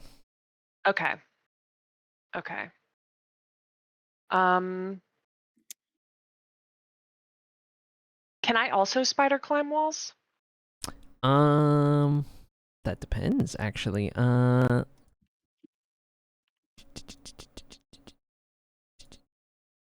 I don't think that you currently can. I don't think I can either. Okay, I am going to cast Psychic Jab. Okay. And tell us what that does. And also remind me what the range So- on that is. The range is 30 feet. Okay, you would have to get a couple squares closer to be in range. Let's move me a couple of squares. Okay. Okay. So I reach out with my mind, sending a jab of psychic energy towards this vampire. Mhm. I have to make a ranged spell attack.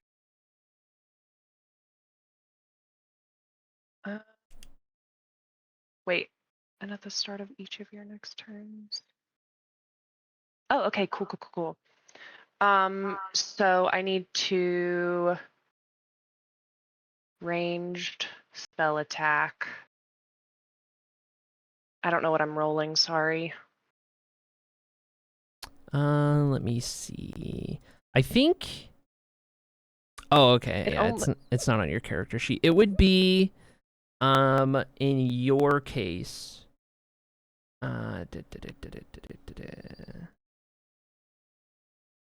In your case, I'm going to say it's going to be a d20 plus, for you. I would have to double check this, but it's going to be +3, so a d20 plus 3. D20 plus 3, okay. Nat 20. Okay, doesn't even matter. All right, go ahead and roll your damage on that. Okay, and my damage for Critical that hit is too, right? 1d12. It sure is. You said 1d12? Yes. Okay, Where's my so D12? Okay. roll that. 11. And then... Okay, so you're going to double that. That'll be 22, and then... let me double check the thing again. That...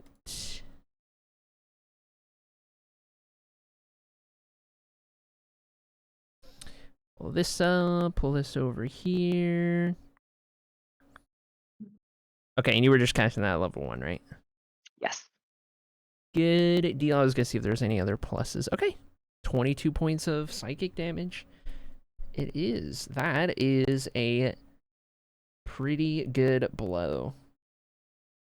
Right there. So you see as the creature starts climbing the walls, and Valise runs forward and just kind of like motions towards the creature. You guys don't see anything happen per se, but all of a sudden the creature, as it's like hanging on the side of the wall, just kind of clenches its head in pain, like squints its eyes really hard, like a sudden headache, and unleashes like a little bit of a feral kind of growl in response.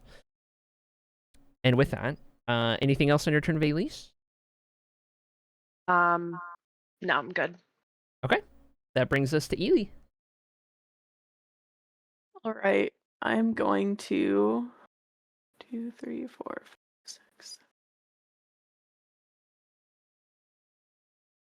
I'm going to move forward 1, 2, 3 squares, and then to the right one.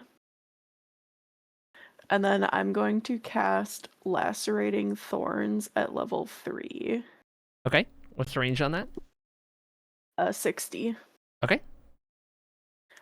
So, a magical thorny vine appears in my grasp, and as I whip it through the air, the thorns shoot from the vine towards a target in range, dealing 4d6 life damage and giving them disadvantage. And it deals an additional 1d6 past the level, first level.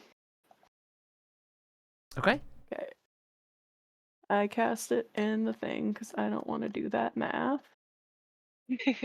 Hold on. Yeah. I said I cast it. I don't see where it cast though. I didn't see a roll pop up. You might have to manually do this one. Yeah, okay. It took up a spell slot, but it didn't do anything. All Okay. right. No. So that is a 19 to hit. That hits. Okay, and then hold on, let me go here. So it'd be a total of 66. Yeah. I'm gonna roll that manually because it says only 4 and the effect on Yeah. there, so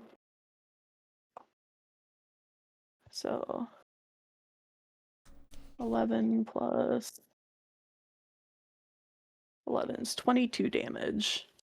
Another 22. Okay. And then the vampire has disadvantage on their next attack. Beautiful. Okay. And disadvantage. Okay. Cool deal. Is that your turn? I'm gonna say yes. Okay. That brings us to Hera. Yeah, no bother at all. Is the dude in question still scurrying around on the wall? Yes, 10 feet off the floor. Amazing. Okay.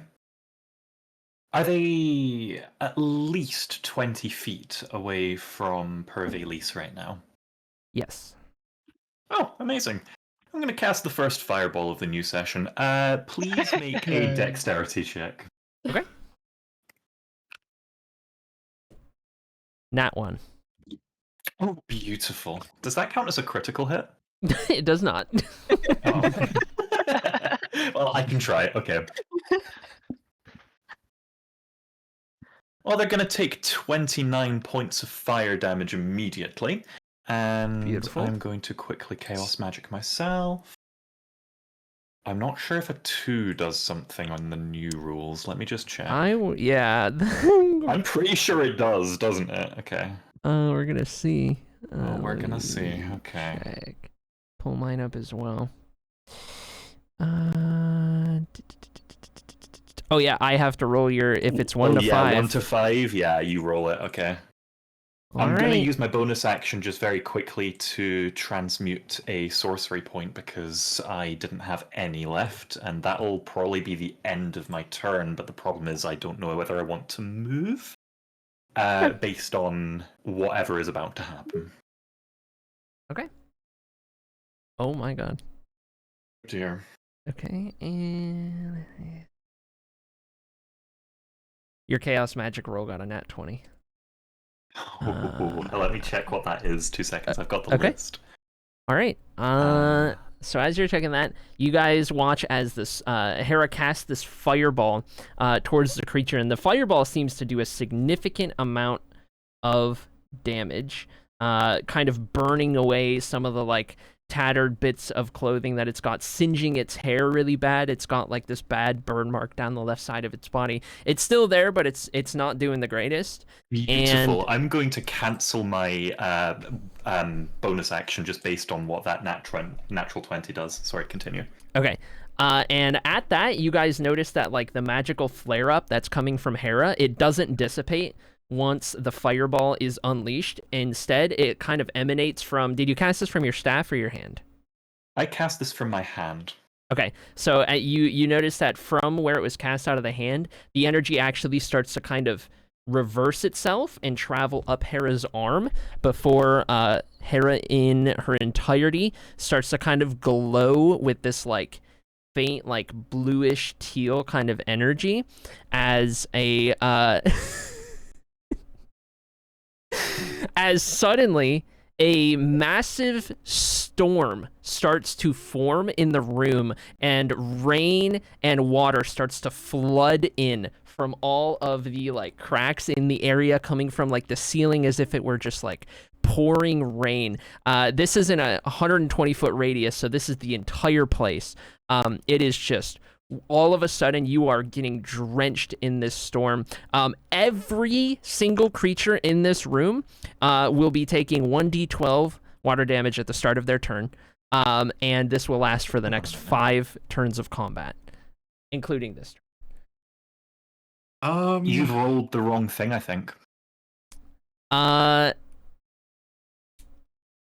If the Chaos Magic trigger was the one that I rolled and was a 1 to 5, so if you rolled a nat 20 on your roll there, it would be that I regained all sorcery points. it would only be if I rolled a nat 20 on my trigger that would happen, right? Or... You're entirely right. I did misread that. You are entirely right. These are the things that happen if it's... This is such a complex class. Yeah. It is. So don't worry. You're not all dying, because you probably would have all died. Okay. Oh, thank you. Yeah, that's very possible. Okay, yeah, you're good. Okay. Nope, we're good. Wibbly wobbly, timey wimey, you regain all of your expended sorcery points. Okay, as this energy kind of, once again, it's getting cast out in a fireball and some of the energy returns, I'm going to use some of that returned energy to quicken another fireball. Okay. Run it. Give me a dexterity check. Okay. That is going to be a natural 2. Okay. 29 additional points of fire damage is dealt as a second, just as intense fireball smashes into the guy. Another... That's all I can do, though, and I need to cast another wild magic there. Yay. No effect. Okay, got this. And I'm out of 3rd level spells. Oh yeah, also, one of the updates on that, now that I'm reading through this again, is that whenever you're casting spells, I've actually got to keep track of it, because now I do them, and then you are either surprised when something happens or not, and you won't know. Oh, amazing. Okay. Brilliant. But yeah, that was one of the changes. Anyway, that's your turn? Question mark? Yep, that's me. Okay. I can't do anything else. That brings us to Etheria. It is now your turn. Okay. Could I move up 3 squares, approaching Valise and Sam? You may. And then, I'd like to cast Bless on both of them. Okay. All right, and remind us what that does.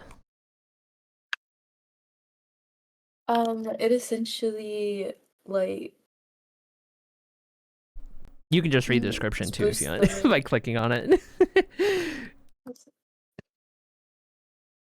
If the creature's within range, whenever a target makes an attack roll or saving throw before the spell ends, the target adds 1d4 to the attack roll or save. There you go. So you'll be concentrating on that spell. So whenever you take damage, I'll have you roll a concentration check to see if it stays. But Valise and Sam, you can also choose a 3rd person within range, to which you could choose either Ely or Hera. They would also be in range. So Hera just went, so the next person... So is it Sam, Valise, then Ely? Is that Yep. that order? Yeah, I think Ely would be closer. So I'd do Ely. Okay.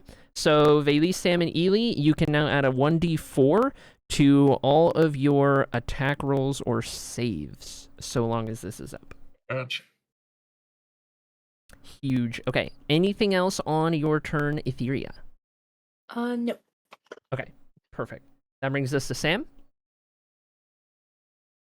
Amazing. I have a question. Go for it. Can I use lay on hands, basically the action that allows me to restore hit points to a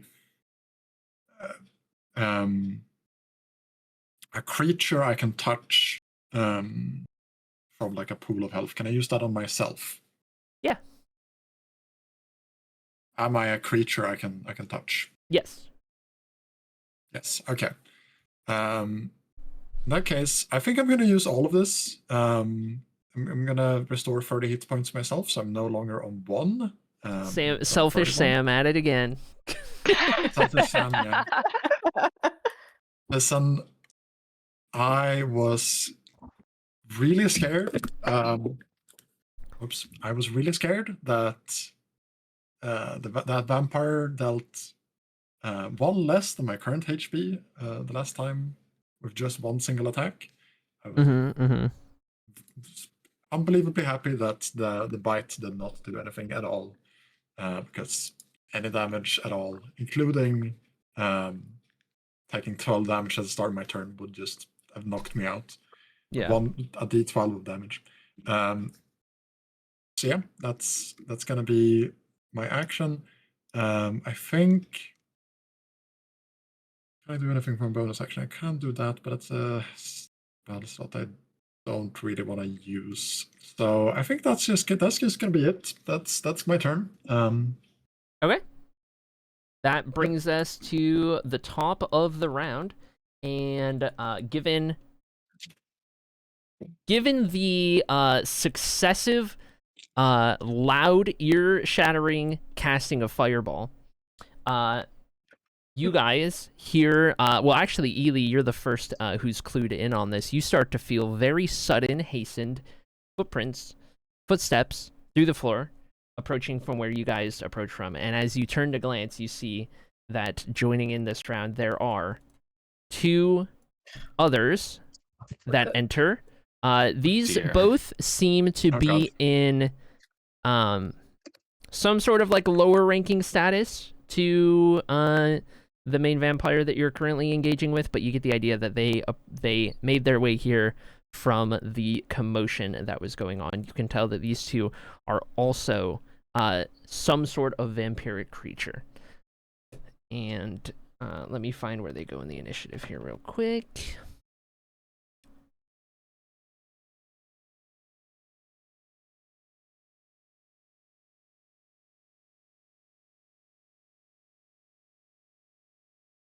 Okay.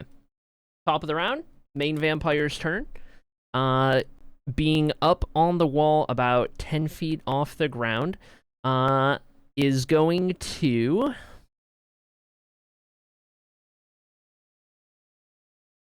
Gonna scale the rest of the way up the wall, the full 15 feet, and then start crawling across the ceiling. So 5 and...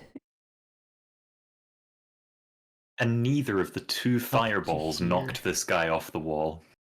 Nope, it is not a spider climb spell. It's a little more something special going on. But anyway, he's now on the ceiling, 15 feet off of the floor. So if you're right underneath him, it's effectively a range of 15 away. For clarification, and with that is going to. Let's see here. He's going to decide he wants to do something other than claws and bites. And let's see which it's going to be. This one, I should pull this up. Okay. I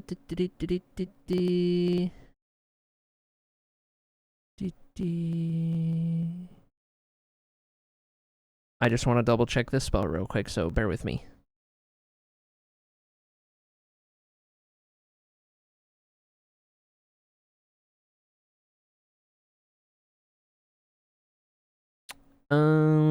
Okay. From this point on the ceiling,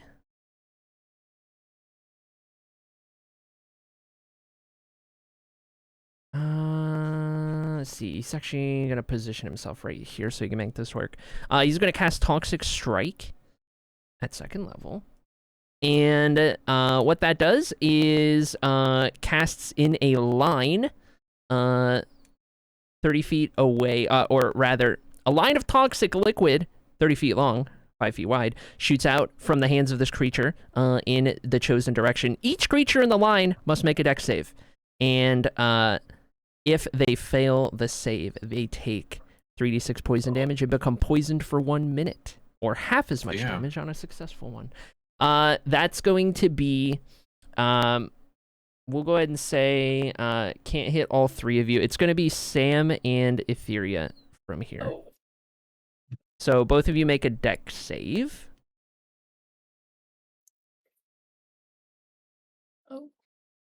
18. Okay. 17. 18 and 17. If I am not mistaken...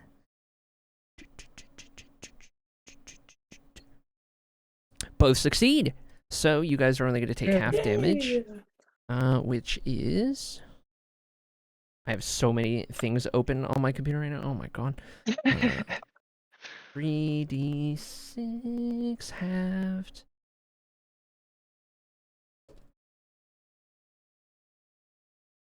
So 10 reduced to 5 points of poison damage for Sam and Etheria.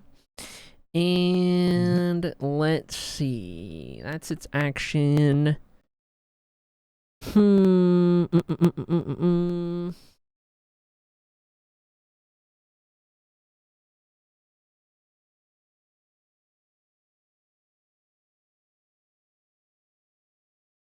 I think it's also going to use this bonus action. Is Deathless Agility, like so much, to dash 5, 10, 15, 20, 25, 30 along the ceiling to back here. Let me rotate him around real quick. And that'll be this guy's turn, which brings us to Valise. Or actually, wait. It brings us to one of these guys who just entered the room. Who also rolled good initiative. Okay.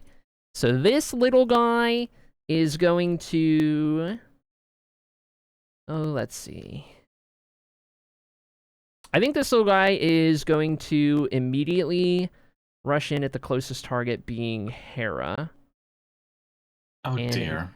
Engage in melee there. Let me rotate around. Gotta look the part. Okay. Gonna engage with Hera with a couple of claw attacks. Here we go. First one is gonna be 13 to hit. I think, yeah, 13 misses me. Nice. Next one is going to be a 16 to hit. That one just hits. Okay. You are going to take...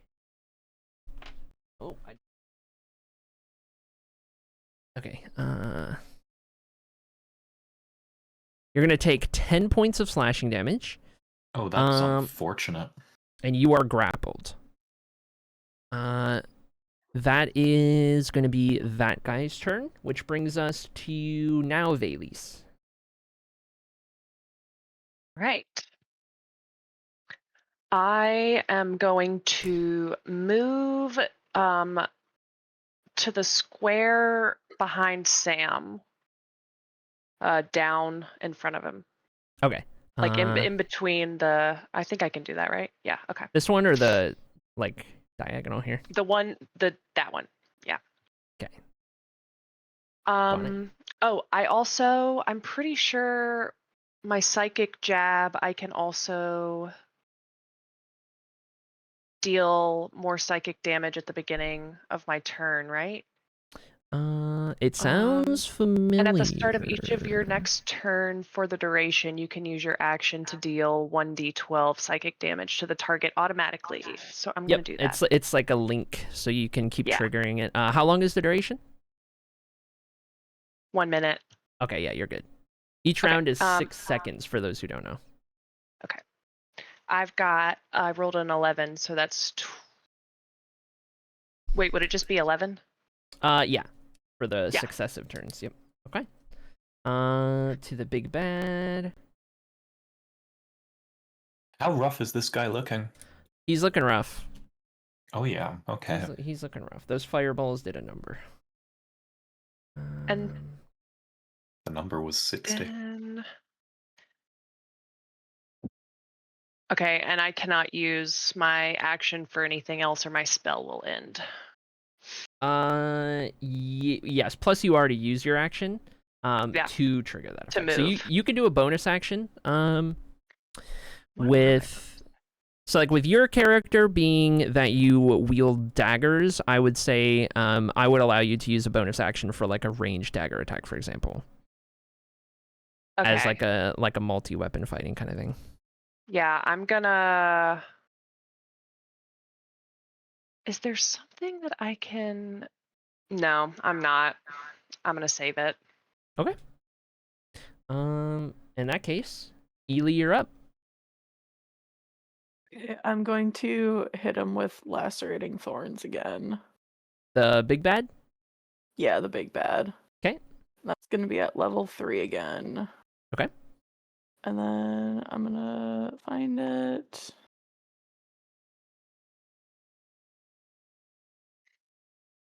It's the 26 hit. Yes. Okay. And then that will be 66. 8 plus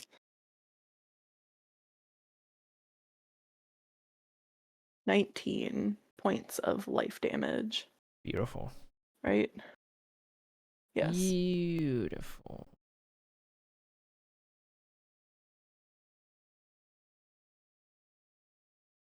All right. Okay. You can see that after that attack, the main vampire here is barely hanging on. Barely hanging on. Doing very not good. Also, what happened to my... Oh, we Internet lost someone. problems. Yeah, Whoop. go ahead, internet problems. Okay. Sam is now playing Valise. It is. Yep, it is. They played Hera and Valise this session. Yeah. It got weird. Okay. All right. Well, we'll see if Theory gets back in here. Until then, we'll have scuffed cams. Okay.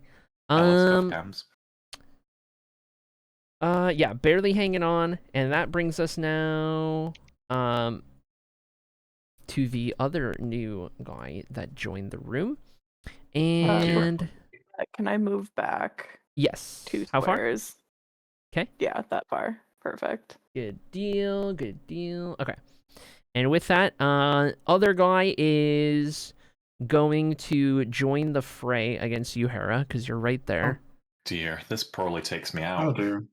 And that's going to give them a bonus, unfortunately. So, claw attacks coming your way. Okay. First one is a 16 to hit. That hits. Second one is an 18 to hit. That also hits. These would have to be obscenely low rolls for me to stay up. Okay. That's that much on the first one. So on the first one, you take 6 points of slashing damage. On the second one, you take 11 points of slashing damage. That second one puts me 10 under. Okay. Hera So is I'm now down. I will... Glad I didn't use that last cure wounds slot I had. I will give you a little mark right there. Okay. With that, at getting you down...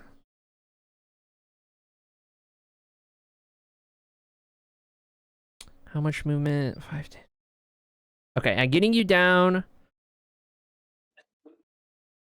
This one is going to start moving away from you, let's say... up to here. And... that will be its turn. That brings us to... This brings us to Hera. Okay, Hera, as I roll your first death save, what is going through Hera's mind as the 2 suddenly appearing vampires gang up on Hera and very quickly bring her to within an inch of her life? There's probably a brief moment of panic, followed by a very vivid hallucination of Cavian's demise. Okay. From back in the day. Alright, and your some first... feeling of determination not to join him in death. Okay. First death roll. I know what it Is that is. mine? You do not. Okay. I I suppose rolled I it on don't. mine. No, you don't. Okay. Suppose not. Okay. With that, we go to Etheria. You know, so is there any way I can get closer to Hera without, being attacked? Without being attacked, you can't get in melee range.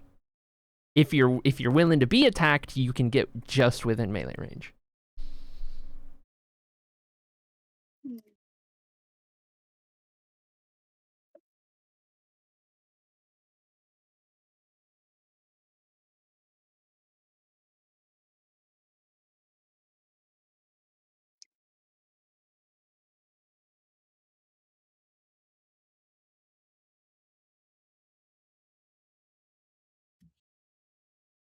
My goodness.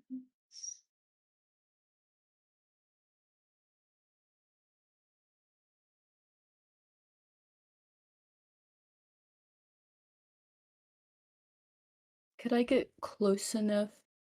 Oh my god, wait, hold on. I just realized that being an Ongra, your movement speed is a little less, so hold before I give you false info.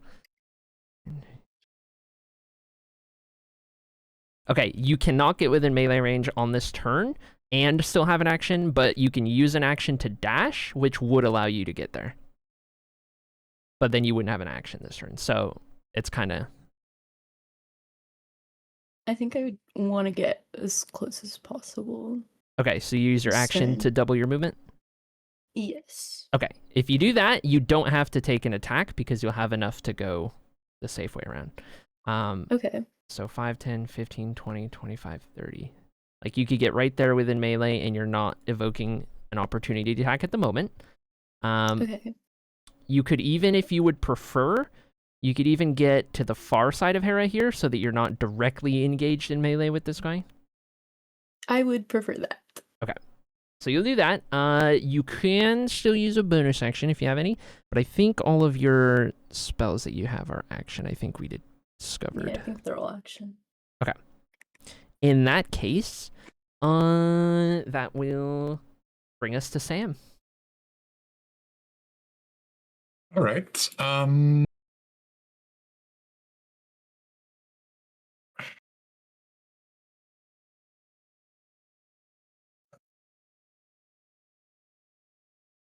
I think... Has any of the other vampires been attacked so far, or is it only the main? The small guy? ones, no. No. Well, we better start somewhere. I'm going to try to attack the one closer to Hera. I'm gonna move within meter range and just like, yeah, right there. Okay. And I'm gonna make my 2 attacks. I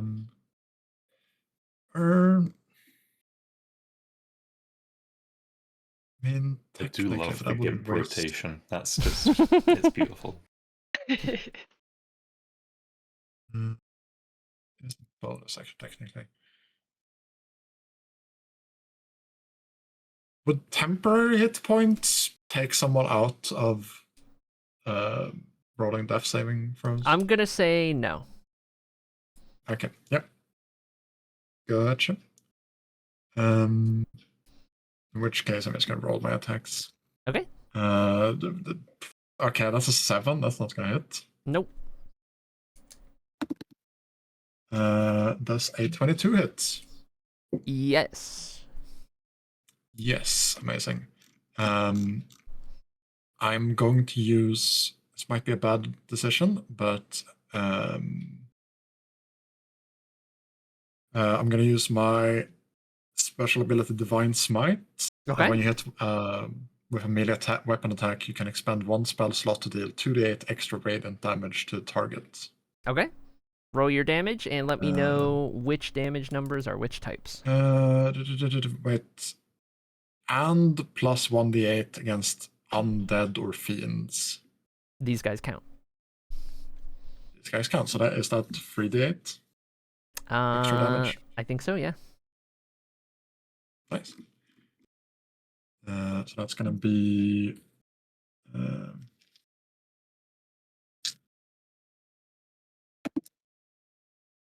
That's 6 slashing damage and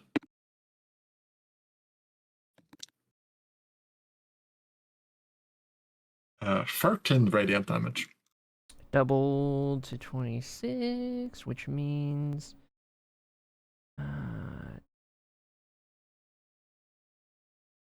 okay. All right. You notice that the slashing damage doesn't seem. It was slashing, right?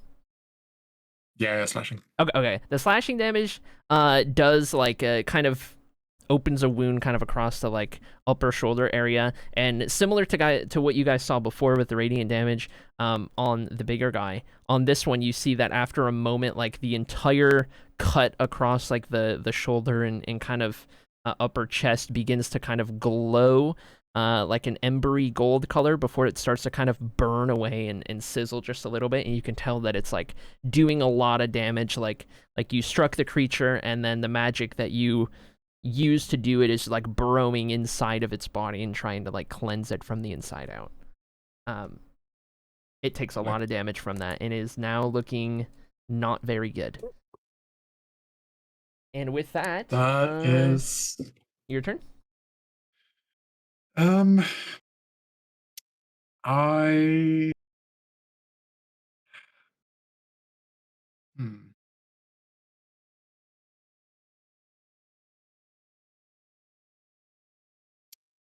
Yeah, I wish I was closer to both Alicia and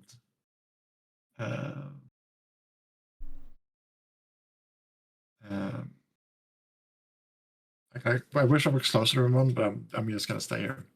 Okay. At the end of your turn, it brings us to the main vampire, who, on his very last leg, desperation in his eyes, is going to disengage his spider climb to drop to the floor. He's going to roll a dex check for that. From 15 feet up. Okay. And you see as he lands it, 3-pointed landing and everything, before he kind of glances up, to which, I guess, only Etheria, you would be able to see the kind of look in his eyes, this desperation, this hunger, this feral, monstrous kind of energy, bloodied face of kind of this mix of like dark crimson and almost like black, just kind of coming out of the side of his face, burn marks everywhere, singed hair, meets your gaze and then turns his attention to the unconscious Hera on the floor. Come on. To which he then scurries his way over to the unconscious Hera and begins to bite down into the unconscious Hera's neck, and unable to try to escape or anything, that is a melee attack while you're unconscious, which is an instant 2 death saving throws. You guys watch as this creature, in its fit of desperation on the edge of its life, drops down, scurries over to Hera, and just begins essentially just mauling what unconscious form of Hera is laying there on the ground. You watch as the last bit of kind of life and trying to get out of the situation from Hera just begins to subside, and she goes limp. As this creature glances up, fresh blood just all down the front of its face and chest. Now you can see in its eyes as it gets this rejuvenated energy that starts to kind of pulsate through its eyes. It looks like it's a little bit better off. Its wounds are starting to kind of slowly close up just a little bit, and that is going to be its turn. Which brings us to the other little guy over here, who is going to engage with you, Vayli, since you're right there, and hit you with a couple of claw attacks. First one does a 10 hit. No. Okay. Second one does a 17 hit. Yeah. Okay. On that one, you're gonna take... Where's my thing? Here it is. Oh my god, you got so lucky. You're gonna take 5 points of slashing damage. And you are now grappled. You can try and break that grapple at the start of your turn. Okay. Which is going to be right now because it's the end of its turn. So if you want to try and break the grapple, it is a strength check. Can be a strength check. Strength. Ooh, not good. Okay. 17. Oh, you break the grapple. You are free to move. Nice. Okay. I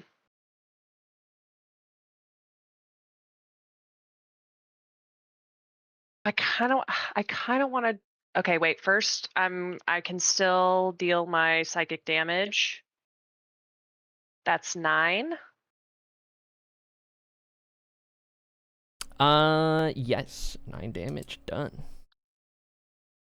Okay. That would be your action.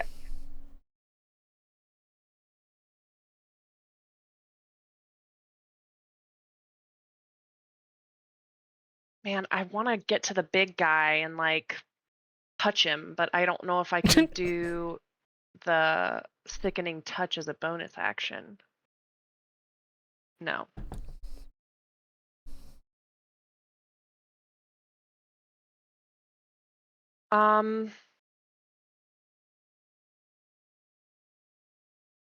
You could use, so as a rogue, you can use a bonus action to disengage from this current combat, and that would be the only way you could move without it getting a free attack on you. Because you're in combat, or in melee. So in terms of bonus actions, that would be like one to keep in mind. Yes. Back me up a square. Okay. You can disengage with your bonus action. You still have your full movement, so if you like to go anywhere else, you can do that.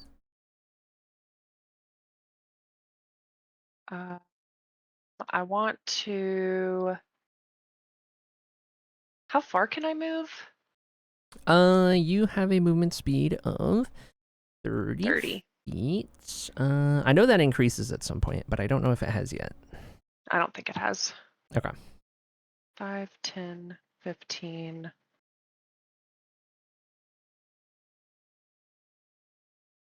Can you move me 3 blocks to the right? Okay. And that'll be it. Got it. That brings us to Ely.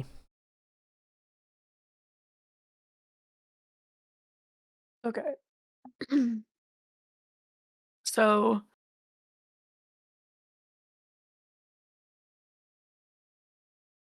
do I have to have perfect line of sight for lacerating thorns? Or do I need Great question. Let me take a look. Yes, it would have to be like proper line of sight. Can I go over Hera? So like, can I move next to Vayli's and then still hit the big bad vampire? Yes, 5, 10, 15. If you stood here, Hera's down on the ground, so you would be able to from there. Okay, I'm gonna cast it at level 2. Okay. Hello? Okay. And then I still am blessed, right? Yep. Okay.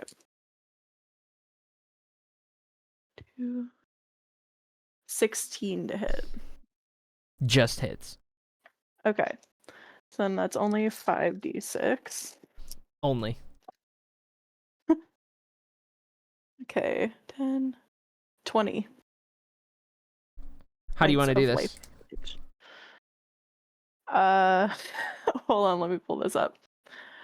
As I whip the vine at the vampire, Mhm. it just smacks him in the face. Mhm. Or no, in the neck, and just decapitates him. Okay, I like it.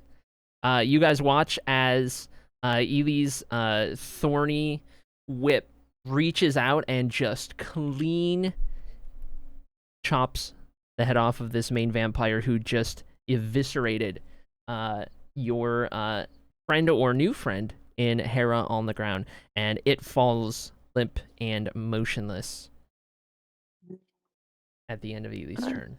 Any more How movement? How much do I have left? I think you moved me 20. You moved 15, I think. Yeah. Okay. So,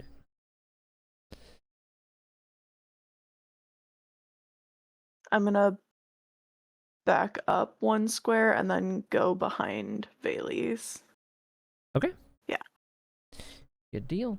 With that brings us to the second vampire's turn, or I guess number 3, second of the small guys. Hard to keep track of. And this one is going to engage with Sam, who's right in front of it.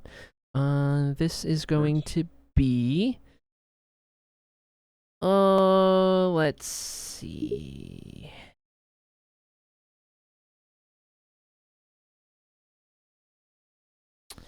Let's see. Is it gonna change it up a little bit?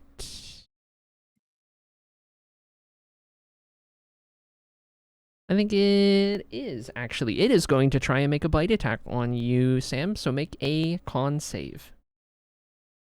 Alright. Let's go. Let's do this. Yikes. Okay. That is a 5. That is not going to succeed, so you are going to take... you're going to take a couple of things. You take 5 points of piercing damage, plus...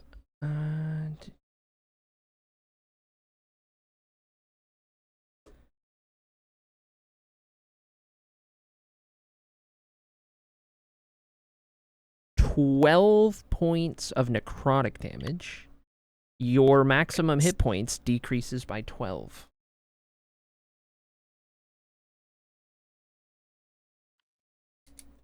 And that is its turn.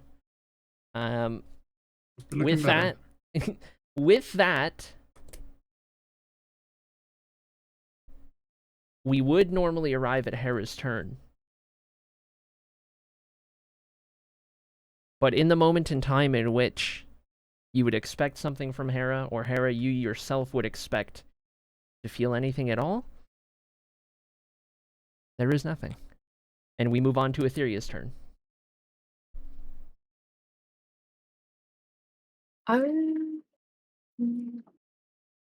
like to cast Cure Wounds on Hera.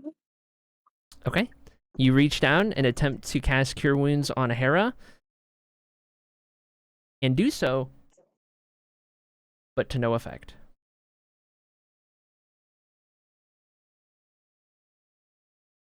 And you will recognize as a cleric in that moment that it is because Hera is dead. Oh.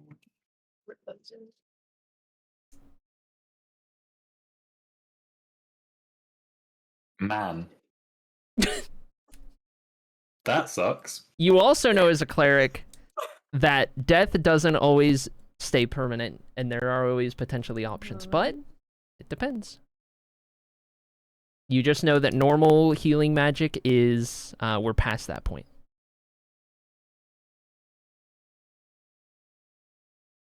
You still have bonus action and movement if you'd like to use them. You can also like call out to the party, like if you want to like tell them what's going on, if you want to like panic to them or whatever's going on, like you can always talk. Hey, God? Hera appears to be dead.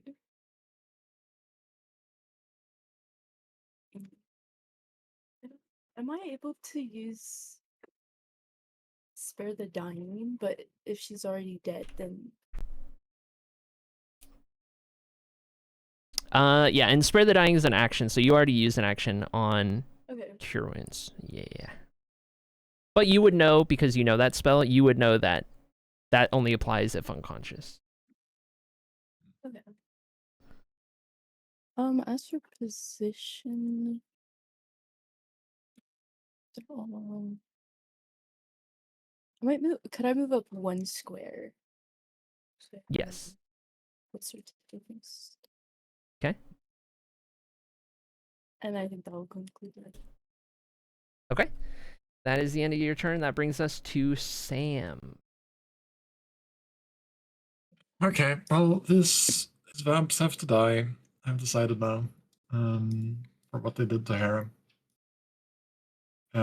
Is one of them looking more hurt than the other? Yes, the one you're engaged with seems they've taken a hit and also like rejuvenated a little after biting you. The other one has not been touched. Okay, fair. Alright. Well, I don't have much of a choice. I'm just gonna keep slashing at this guy. Okay. Go ahead and roll your attack. Does I'm assuming a 23 hits. Yes.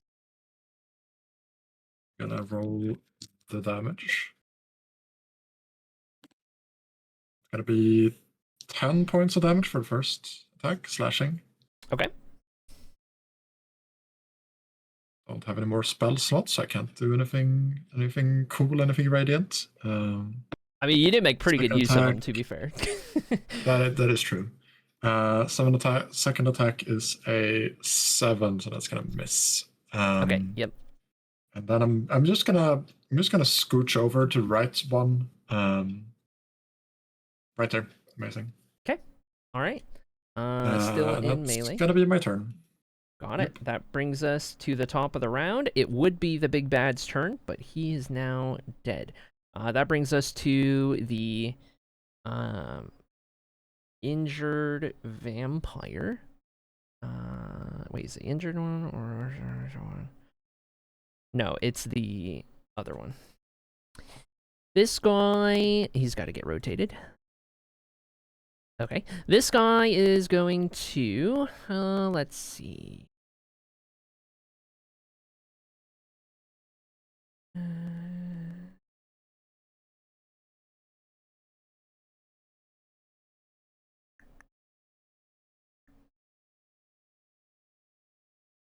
Yeah, could make that work. Okay, go here.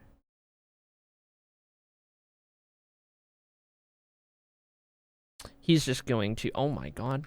He's just going to engage with you right there. Happy sense since you're right there. Of course. He's not going to think too much about it. And hit you with a couple claw attacks. These are going to be this right here. First one, a dirty 20 to hit. Hit. Second one is an 8. Misses. Okay. On the one that hits, you are going to take 9 points of slashing damage. And I you am are down. okay. You would be grappled, but you are now down. Okay. Let me put a little mark on you right there. Okay. So Sam is now unconscious, not dead. And that is, what was that? 5, 10, 15. I guess with that, it is now going to move one step adjacent to you and properly engage with you, Valis, or have you in melee. And that is its turn. Which brings us to you, Valis. It is now your turn. Perfect. I am going to reach out and use Sickening Touch on this ugly Okay. vampire. So I just reach out and touch him. Make a melee spell attack to spread poisonous magic across their body and cause them to take 3d10 poison damage. Beautiful. You must also make a con save or become poisoned for a minute. Beautiful. Okay. So that's your spell attack roll, and I do a save, right? Yes. Okay. So Um, yours will be your spell attack. We'll have to like get a nice number for you, but it'll be d20 plus 3. d20 plus 3. So that is 17. That hits. Nice. And then the save that it needs to get. I will also need to get this number sorted out for you. But let's see. Rolls a 17 con save. That's gonna meet your save, so he does not become poisoned. But roll the damage.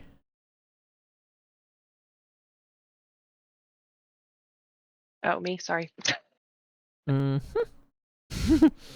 Is that my damage? 1d6 plus 3. 5. Okay. 5 points to this guy. Bang boom. Okay. Anything else on your turn? And then I want to move diagonally besides in between the two vampires. Can I do that? Oh, okay. Yeah. Okay. Bold. It's what I'm gonna do. Okay. All right. That ends your turn. That brings us to Ely. Okay, I'm gonna move to the left 1 square. Okay. And then as a bonus action, I'm gonna cast Flame Blade. Okay. I evoke a fiery blade in my free hand. The blade is similar in size and shape to a scimitar, and it lasts for the duration, which is 10 minutes with concentration. If I let go of the blade, it disappears. This blade also sheds a bright light in a 10-foot radius and a dim light in 10 additional feet. And then I will make a spell attack against that vampire in front of me. Run it. It's going to be a 12 to hit. That does not hit. Dang it. Okay. Any bonus action or more movement? That was my bonus action and my action. Okay. All right. That's a good point. Okay. That will be Evie's turn then. That brings us to the other vampire down below. And it's a good thing that you moved where you did, Ely, because otherwise Valis is about to have a really bad time. But let's see. This guy, he's kind of hurt. He's going to try one bite attack on you, Valis. Make a con save. Con save. 22. Okay, you successfully fend off the bite attack, and it has no effect. It is going to...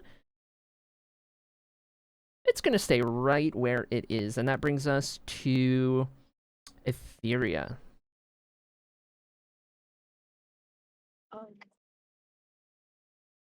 I would like to cast Revivify on Harold.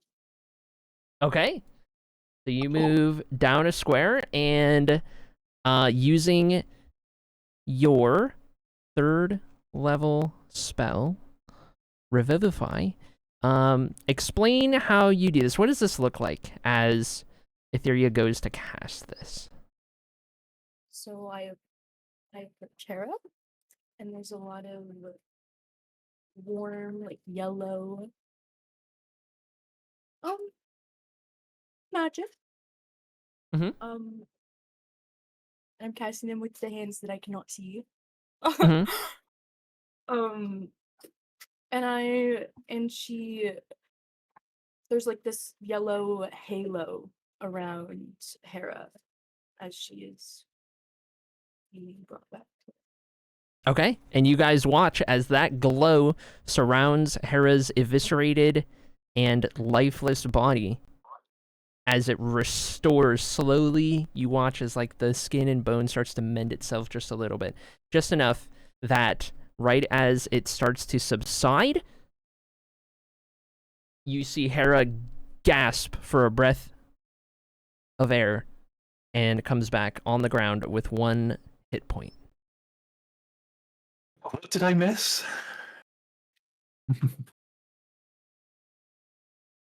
Oh, How do you mean? How do you mean? I'm big on the screen now. Okay. I had to get a different one that I didn't draw on.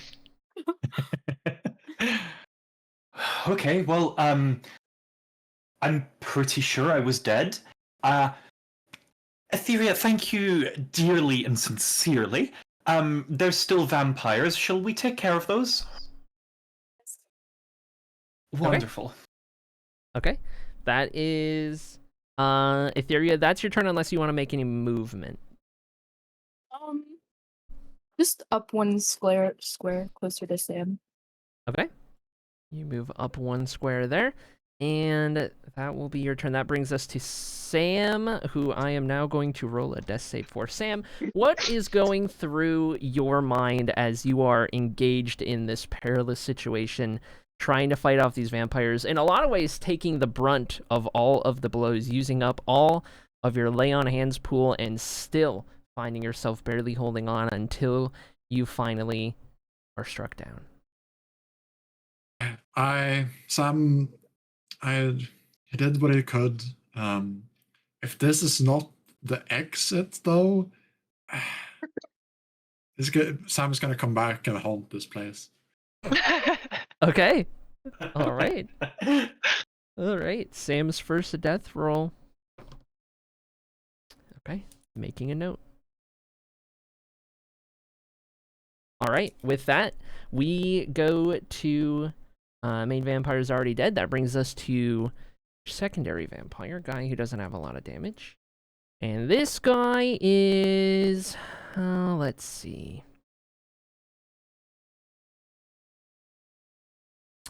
Okay, this guy doesn't like the position he's in. He's going to...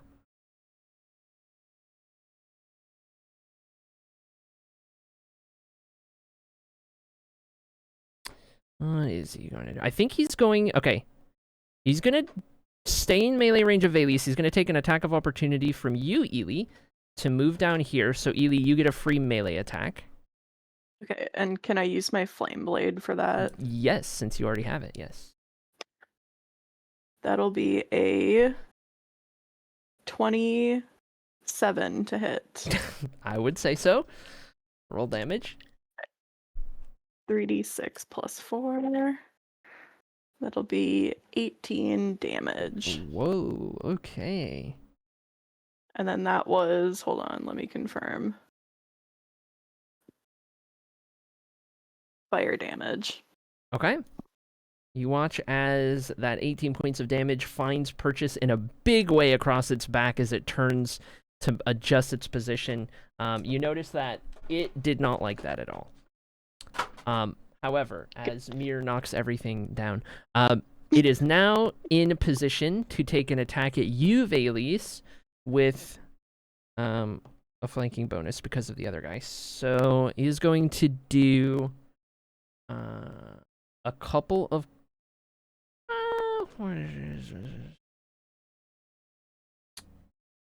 Yeah, a couple of claw attacks, and they'll be at advantage. So the first one is a 13 to hit. Or wait, hold on. With advantage. 17 to hit. Okay, that hits. Also, I think you're muted. Second one... Oops. Second one is a 13 to hit. Okay. Wait. Yeah. Does not. Got it. Okay, so you're only going to get hit once. And that is going to be... Let's see. 9 points of slashing damage. Okay. And you are now grappled by that guy, and I'll put him a little closer so that we know that. And with that, it is the end of his turn. That brings us to you, Valise. So if you want to try and break the grapple, you can do that with a strength check. Okay, I'm gonna do that. 11. Does not succeed, so you have no movement. Okay. And if you make an attack, let me double check. I'm pretty sure it's at disadvantage, but let me check. Grapple rules.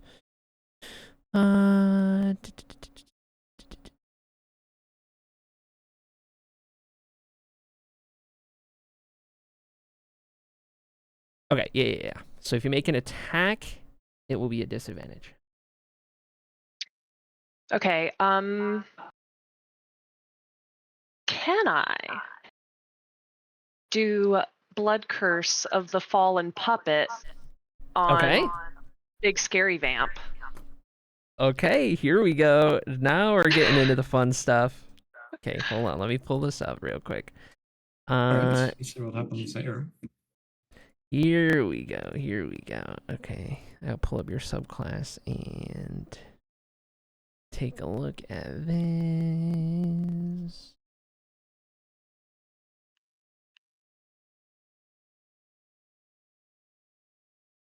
Oh, actually, I think this is going to be on here. I just need to check the wording on this one.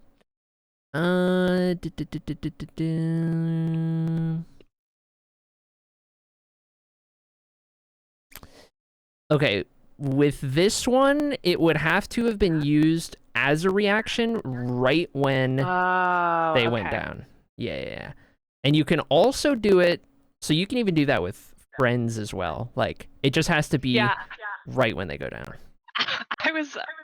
I was gonna do it to Hera, but I didn't know if that would be. Oh, okay. And given that's a reaction, you can also do that out of turn. You just pipe up and say something. I'll remember that. Okay, then I am going to, since I can't move, can I use my dagger to slash at like the neck of the vampire that has me grappled? Yeah, it'll be an attack with disadvantage, so 2d20s and take the lowest. 16. That just hits. Okay.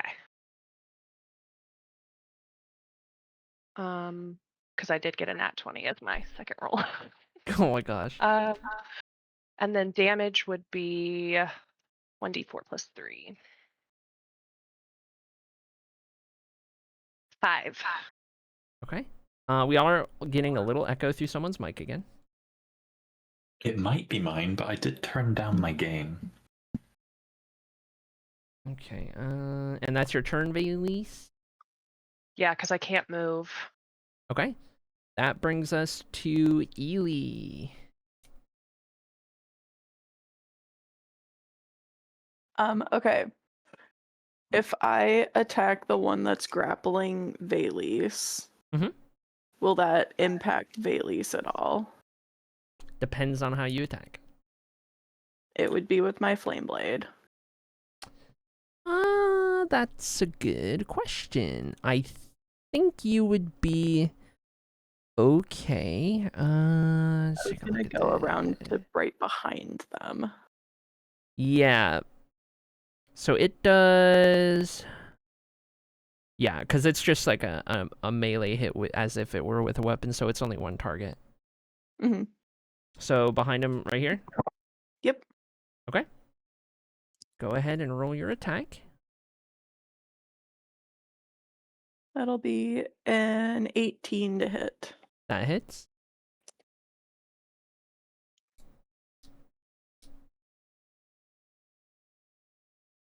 $12 points of fire damage, please.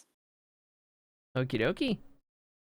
You watch as the blade strikes the back of the creature again, kind of opposite direction of the last wound, and it burns away some of the flesh as it kind of stumbles just a little bit, clinging on to Valise and that grapple, and letting out like a painful screech. not doing very well, very much on its last leg. Sweet. Okay. That's my turn. That brings us to vampire number 2 down here. And this guy is...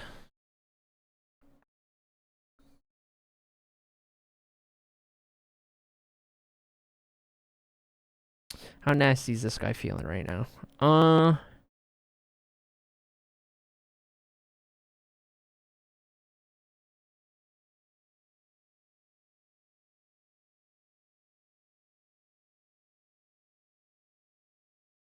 I think he's gonna turn his attention to you, Hera, because Valis is grappled. I think he's gonna turn his attention to you and attempt a bite on you. So make a con save. Inconvenient. Okay, I suppose so. I'm going to do this save with chaotic intervention, and my con save will be. My con save will be a 19. Okay, 19 saves, and the bite does not take effect. And that is its turn. It is not going to take any more movement, which brings us to your turn, Hera. Okay. I'm going to, first of all, use my movement to get up. The second thing I'm going to do is I'm going to... The best possible use of my turn right now is to twin spell a restore health on myself and Sam. Okay. So both of us will heal for 12 points immediately. Okay. Beautiful. That brings Sam back to consciousness. And I will now give you a new thing that doesn't have writing on it. And I don't think I can move without also just being attacked. I think really and truly the best thing that I can do is prepare to be attacked again. Pretty much. All right. Okay. All right, bracing myself and just getting ready for whatever's coming. Okay, that brings us to Etheria. It is now your turn. Who is lower? Is Sam still alive? At Sam's this 1 hit point lower than me at 12, and I'm at 13. There you go.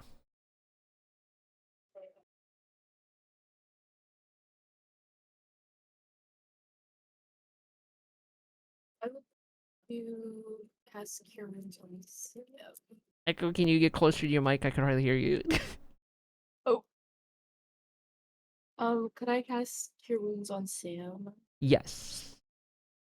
You absolutely may. Go ahead and make your Cure Wounds roll. And don't forget you get an additional 1d6 on that.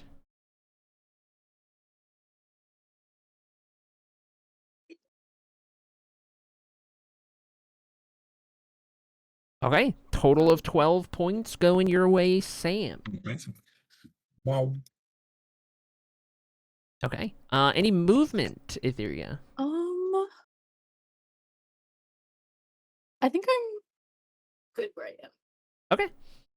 That brings us to Sam. Amazing. I'm back. Yeah, I think I'm just gonna attack the vampire closest to me again. Okay. Right back to it. Go ahead and make an attack roll. You will have... Actually, no, you're kind of right in line. Valis can't count towards it because she's grappled, so normal attack. First attack is gonna be a unnatural 20 to hit. That hits. And 4 damage. Okay. And then the second attack is a 13 to hit.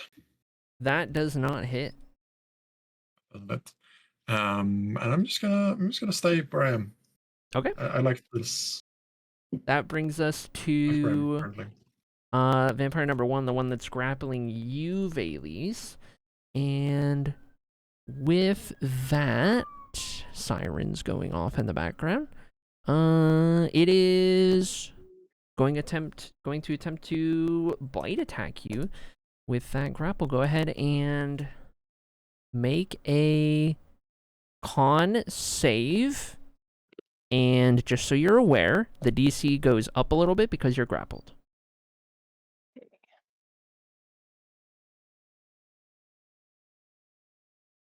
Four. Oh, okay, that is not gonna save. You Not can good. feel as you're pulled in and a chunk is taken out of your shoulder, and this is going to do where's my D4? 4 points of piercing plus. Okay.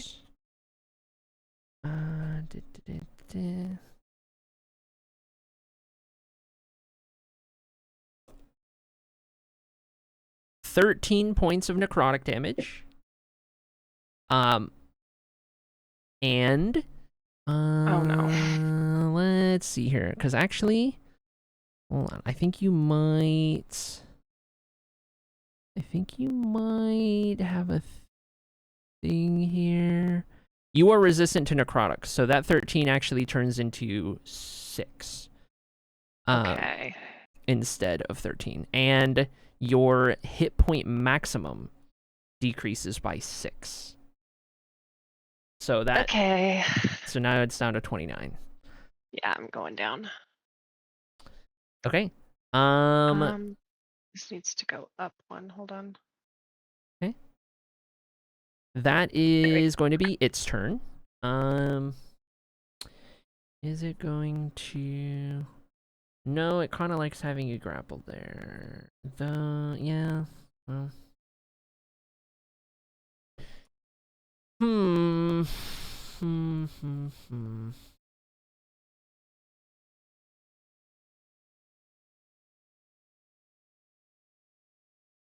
Yep, that's his turn. Okay, that brings us to Valise.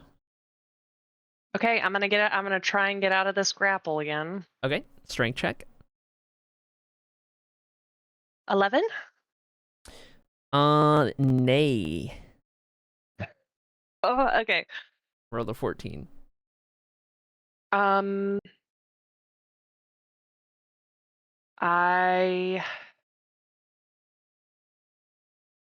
am going to. How bad are they right now?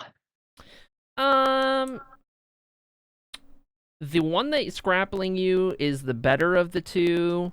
Looks roughed up, looks bloody.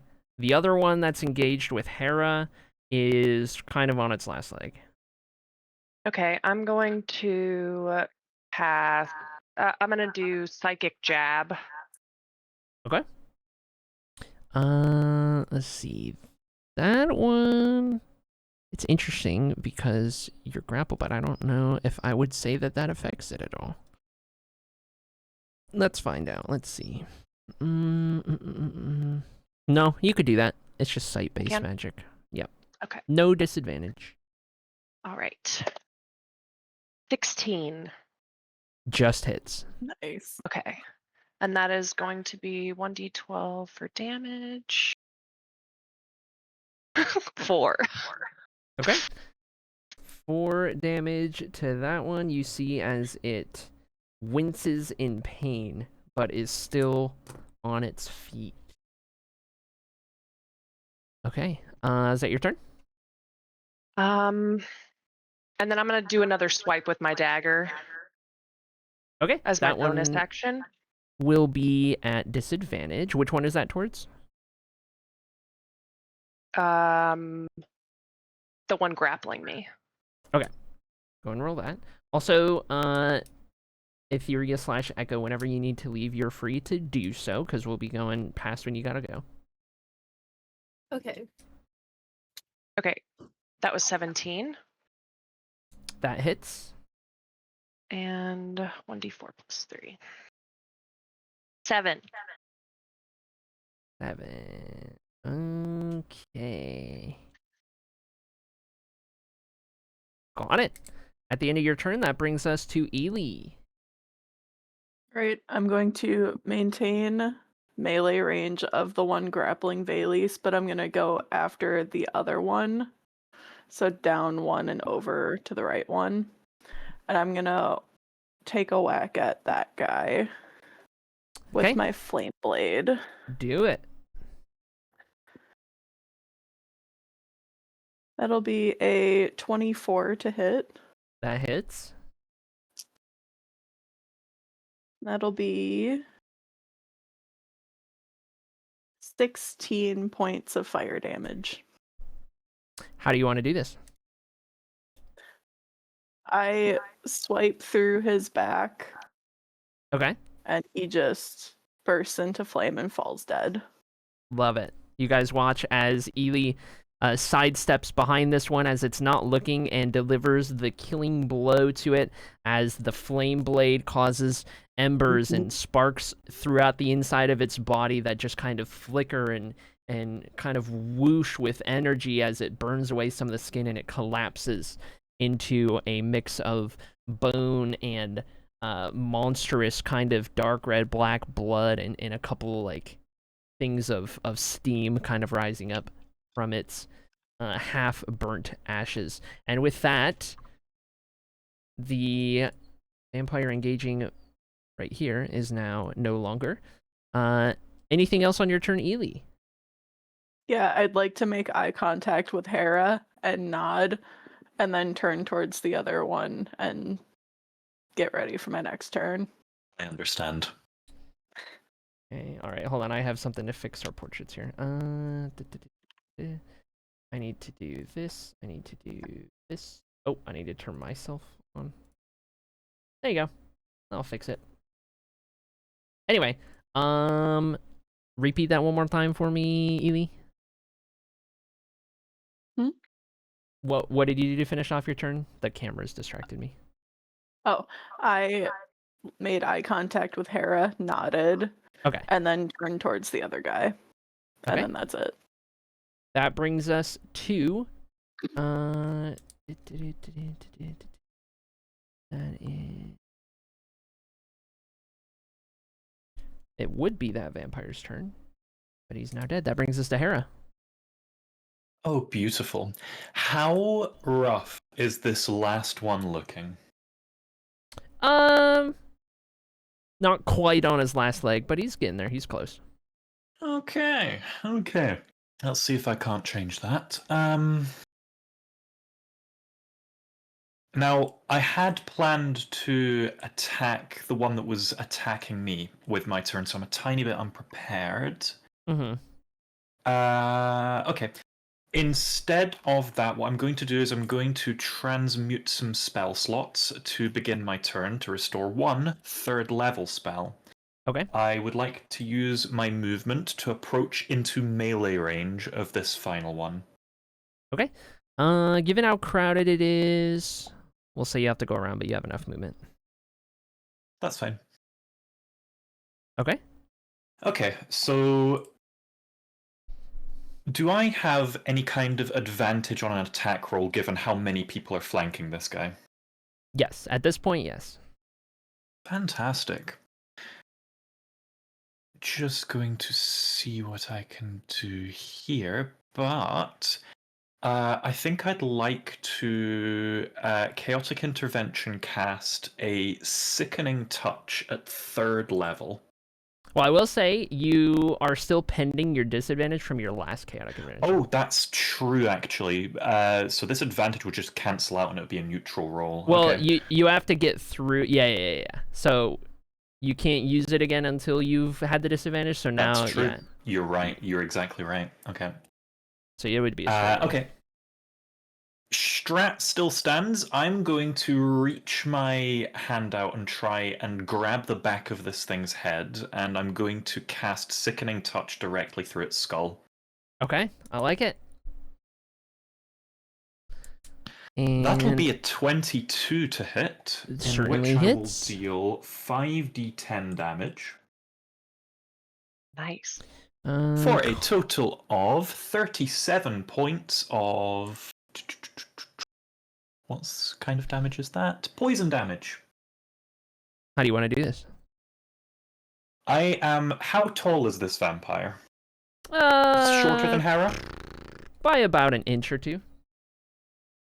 I want to grab the vampire by the back of the skull, Okay. lift it off of its feet with what strength I have, Okay. and say, enough! And cast my full power touch spell directly through it and just disintegrate it in my hands. Okay. You guys watch this scene take place as the final hostile creature in this room collapses into almost nothing at the hands of the once lifeless, not that long ago, not even 30 seconds ago, Hera, who is I now was gonna say. recovered, and at that, everything you take in the surroundings for just a moment as everything starts to like settle in for a moment, 2 moments, 3 moments, and you realize that the storm has passed and you guys have made it through this encounter. And on the ground before you, 3 seeming dead vampires. All around you, a scene straight out of a nightmare with the blood, the bones, the disassembled body parts, the smell, the tools, contraptions, weapons, the whole scene, everything about it. Awful. The first thing that you notice, however, and specifically, the 3 of you that entered together, Etheria, Valis, Ely, you guys entered with 2 other individuals in your original party who have since gone missing, much like our original party.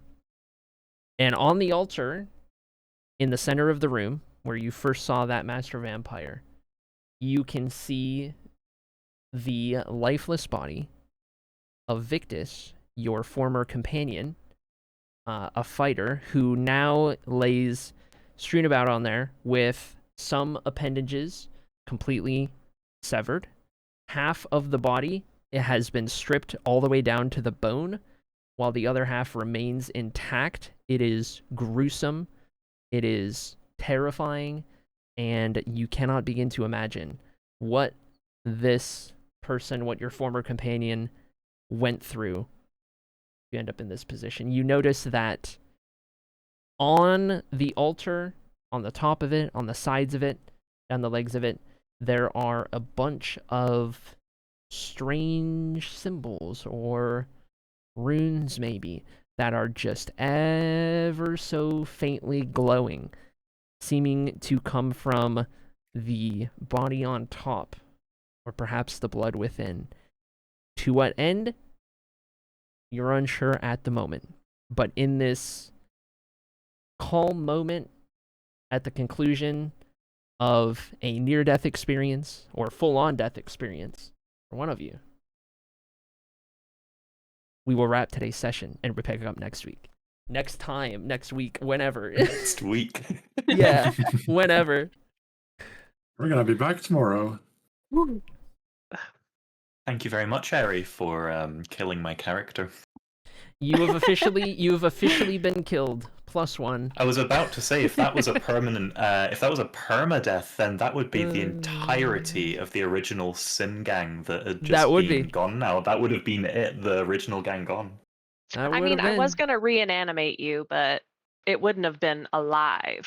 It wouldn't have been at my whim. And you would have absolutely had my permission to do that. Two very different routes, whether it was Etheria or Valis that got to you first. 2 very different outcomes. Well, I'm glad that the battle ended the way it is, because I am tapped out. I've got a single first level spell slot and 1 sorcerer point left. I'm done. Getting that nat 20 definitely helped to restore your... Oh, absolutely. spells. Also, speaking of which... Also, a ton of high rolls, like so many high rolls this session. For real, for real. It was a good rolling session. I felt Mhm. like everything I rolled was either really good or really bad. There was nothing in between. I did have some really bad ones in there for sure. And I got to use my new residuum dice, which was pretty cool. Ooh, residuum. But there we go. Questions, comments, concerns? Oh, here's the fun part. You guys want to see the map? Yes. Oh my Oh, gosh. now can we see the map? Oh yeah, can Okay. we? The map.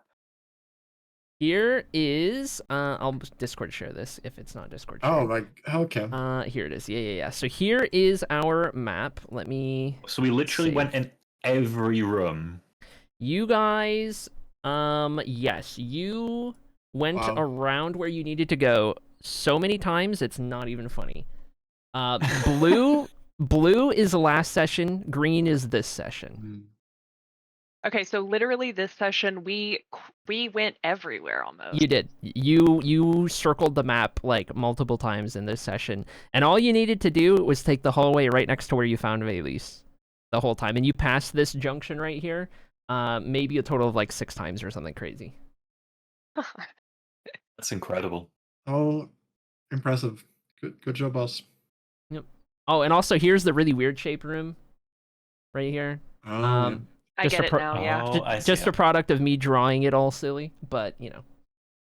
You know, I will say though, our long hallways, they do Here- kind of look similar. Here's the long hallway right here, the infamous hallway up at the top. It's a good hallway. Yeah. I'll post a picture of what I've drawn in the Discord. Oh, but, please, yeah. This is where you found Ely. This room right here. Yeah. Wonderful. You found Ely. You found Valise down here in this one. Amazing. You found Etheria in this one. Fantastic. And then the room that you found out about the vampire thing was this one right here. I swore that was much, much closer to spawn. I thought it was only a single hallway away. Spawn's right here. So Ah. it was like right Okay, there. and we're in sense. the room with the big axe right Yep. now. Okay, see, Yep. Okay. I think that's my biggest thing with trying to draw the map was like I knew where to go from quote unquote our spawn point, but in my head spawn was like at the southern end of the map just by itself and the rest of the map spread out above it. I had it at the very, very top of my mental map, just at the complete top, and then went down from there. Y'all had Yeah. maps. Yeah. Yeah. So. Yep. Good times, good times. Also, what was the other thing? Oh, Hera, when you got teleported away, you wound up right here. And of all the directions you went, I think you wound up traveling like up and like over and into this room here, like where everyone was. You kind of pathed perfectly to get there. But you could like Amazing. in that instance, Hera, you could have very easily. You were a couple turns away from running into the boss on your own. So. Oh yeah, I kind of figured I was gonna either die or get back, so I just went, right, let's get it over with quick, let's run! Yeah, good times, good times. But yeah, tracing this map over and over and over, I was like banging my head against the wall for you guys. We were all our heads against the Was wall. that reinforced I mean- door just there as a kind of, oh yeah, you've got it this time as Yeah, this is opposed to, different. yeah, just turn that around. it was a pity door. It was.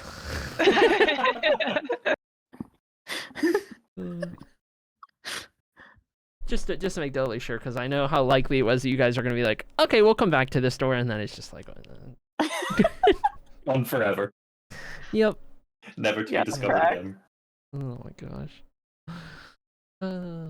But you did it. You made it to the end. It only took 2 sessions to get all the way through. But we're How still long not did you figured think out. that would take when you first made that map? I've got to ask. I thought you were she going to thought find we your. would get out so soon. Yeah, I thought you were going to get This out. is the map I was working off. Oh, wait, hold. Oh, that's a good map. Where can I find this? Oh, my Discord's on screen. It's weird to share. That is a good map. Yeah, but it's like so the you see there, like at in the bottom left, Yeah. that Yeah. that hallway is the same hallway as I've drawn at like the top. So it's like Oh, this is like, yeah, and this is like multiple flirts. rotated. Yeah, it's I like was like looking at the northeast going Yeah. southwest. Yeah. Oh my god. Like rotate the paper and everything. Oh my gosh. so yeah, somewhere or multiple places there has been like what I drew was just flipped 90 degrees or like it's Okay, just okay. it's I mean, my this is best cool. attempt. I didn't Sam does not know maps, nor I didn't do I. expect anyone to be like making a map as I went, so it was pretty cool. I was here for it. I must request, in fact, beg even, no more labyrinths. I beg you, please, please. This party's weakness. Yep. Yeah. Historically, this has always been a party weakness. Oh yeah, no. I Sam can't even find in the forest. That's Yep. Oh boy. I could probably do a natural labyrinth or like an actual like hedge maze or something because I'm a druid, but like this is all like structural. Yeah. And sorry, I'm not Genie. I don't know buildings. The rooms having like multiple doors leading to multiple hallways, that's too much. yeah. Yeah, for what it's worth, given like no roll is necessary, your party would have kind of come to the conclusion at this point, especially with the vampires, that it is intentionally built in a way that you're supposed to get lost and unable to find your way out. And it's almost like a manufactured hunting ground. So really, in the Those beginning, only when we were 3 like, vampires? Wait, what's up now? Excuse me. no, go ahead. Oh, just whether there's the only 3 vampires.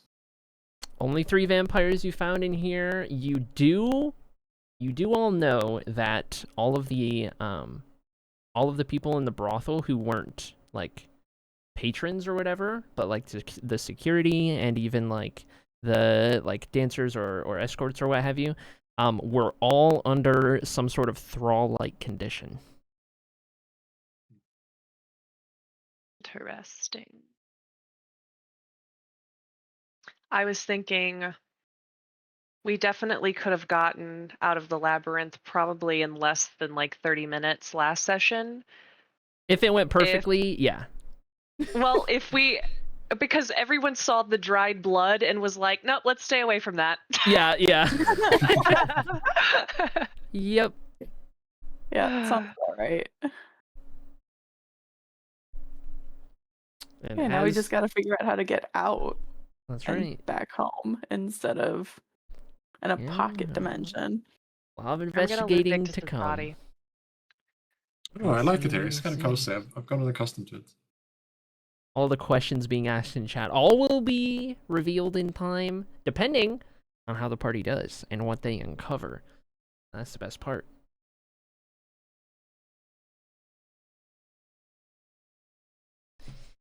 But that is us. We don't have the next scheduled session, so whenever that happens, everyone will be made aware. Those of you guys who watch, I'll let you know on stream and in the Discord and everything. And then for those of you guys who are players, I'll put up a thing before too long here with a bunch of dates to pick from, and that will be our next session. But thank you all for joining today. Hope you had a good time. Hope it was a good session. Hope you had fun watching somebody die. I didn't I have love fun being dying. traumatized. Laura question, can Valis hear their own heartbeat? No. And Valis could not hear a heartbeat on the other vampire before they entered the room either. Maybe because no heartbeat. Dun dun dun. Dead. Ditch. Harry, thank you for the stream and thank you for the session. Yes, course. thank Thank you you. kindly. Yeah. I almost started crying when Hera died. Oh no, oh no. Man, me too. Yeah. Oh I man, went guys, into panic mode. I want Let's you to all know. thank Etheria. She's gone, but let's Yeah. thank her. Yeah, Absolutely. Etheria saves the day. I want you guys to know that in that moment leading up to when the big bad dropped on the floor and killed Hera effectively to regen some health, there was 2 or 3 players that took turns while he was at 1 hit point before he did that. Ooh. Wow. And I So was those sitting 2 here like fireballs. screaming. Ooh. Man. Funny how it all works out. It worked. It did. Etheria is definitely built to be a doesn't get touched and does all the support. Yeah, I kept trying to put myself in between her and everyone else. I thought I- Hera Just in was case. safe in the corner too, but then 2 other Yeah. guys broke in, and I'm like, well, that's my already half HP gone. Yeah. For what it's worth, I think even though there was a death and there was like another, like at one point there was like 2 of you down for the count. Even despite that, I was pretty pleasantly surprised because like, through it all, Etheria didn't take like any damage, wasn't getting hit. Ely didn't really have to deal with too much and was able to kind of focus on attacking stuff. So like, even though that was the case, you still like the party was still in a not bad spot with like some of you doing okay and stuff. So like, it was managed pretty good. Basically, I pictured after the big vampire effectively killed Hera, I pictured Ely just being like, no, and just was like, no, and just snapped his neck. I love it. Yeah, there was a couple of cool moments in there. Sam got the shine with the map. Etheria, of course, saved the day. Ely went crazy. Ely went ballistic and killed like 2 of them. Yeah. And, Right. Yeah, and Velisa got the whole vampire arc while we were in here, and Hera got the final kill and died. It was great. Love dying. Everyone had their moments. What was the afterlife like? Well, when there was beer. when you came back, your memory got wiped, so you'll never know. No. Okay. No! It's like a cognito hazard. You can't be alive and Yeah. know what the afterlife is like. Yep. Dang it. Well, Izan waits for me another time. God, the lore behind like uncovering memories of what happened when you died, and then like, oh, that'd be good. What did you say that? I know it doesn't really matter. I just want to write it down. The old party member that we saw, Victus? It was Victus. You guys entered with Victus, a fighter, and Tchell, T'Chell, a bard. They were brothers. Gotcha. And you guys We've had lost. brothers in this campaign before, haven't we? Yes. Your party lost those 2 going through the portal in the same exact way that our party lost the 3 that they did when they went through the portal. Yeah. Okay. Don't tell me Ocean's dead. That would devastate me. There is a chance to find out what happened, but we'll see if you find it out. We're gonna have to investigate. Who's got good investigation? Not me. Not me. Probably you, Ely. You're the smart character. I am, yeah. I'm pretty stacked on that side. Oh my god. Actually, I do have advantage to investigation, so Yeah. I've got my notes. Between the 2 of us, we got this. Yeah. Heck yeah. What a map.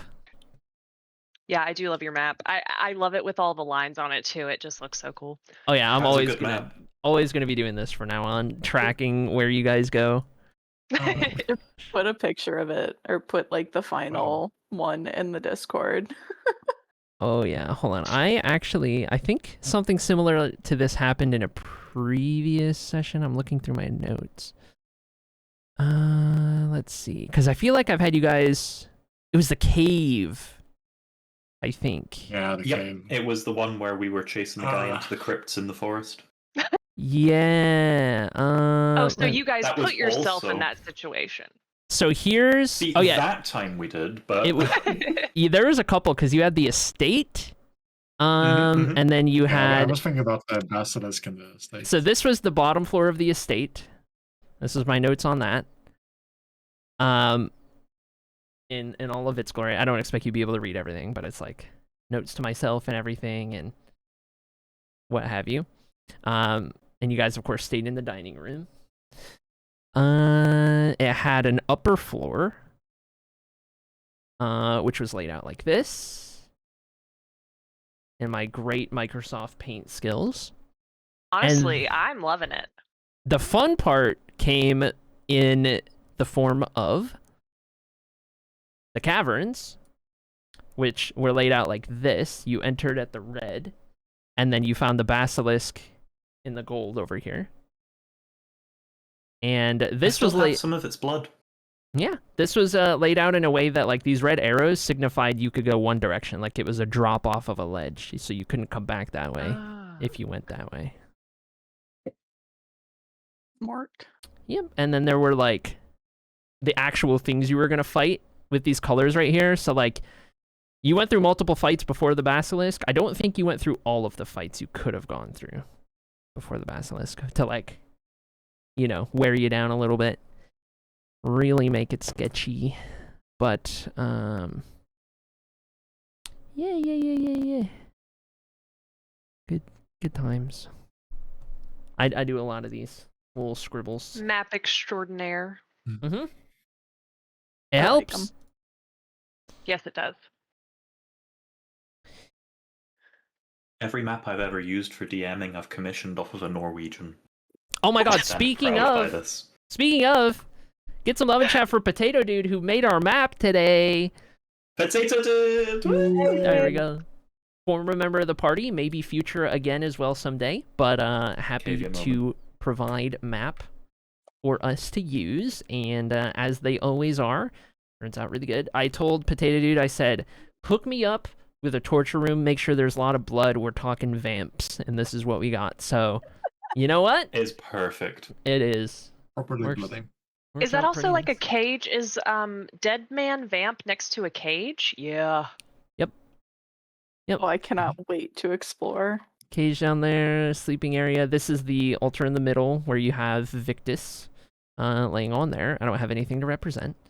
Here are I some think of the me and like. Sam could both do with like a huge sleep before we do any kind of exploring. You could. I think you could all use a big sleep. However, do you choose to sleep in Maybe not in here? this or- room. Well, I mean, see, there's we'll hay see. beds. One of the sketchiest sleeps of all time. Could Hey, be we can get a interesting. watch going. It'd be fine. I'm doing pretty well, We'll see, except we'll spell see. slots. I think I have like 9 HP right now. Incredible. Oh, goodness. I have 28.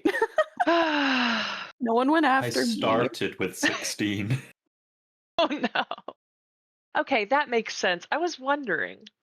Yeah, the whole of this season I've been at 16 HP because we ended last one with me catching myself in my own fireball and jumping through a portal. Yeah, Classic. no, like, yeah.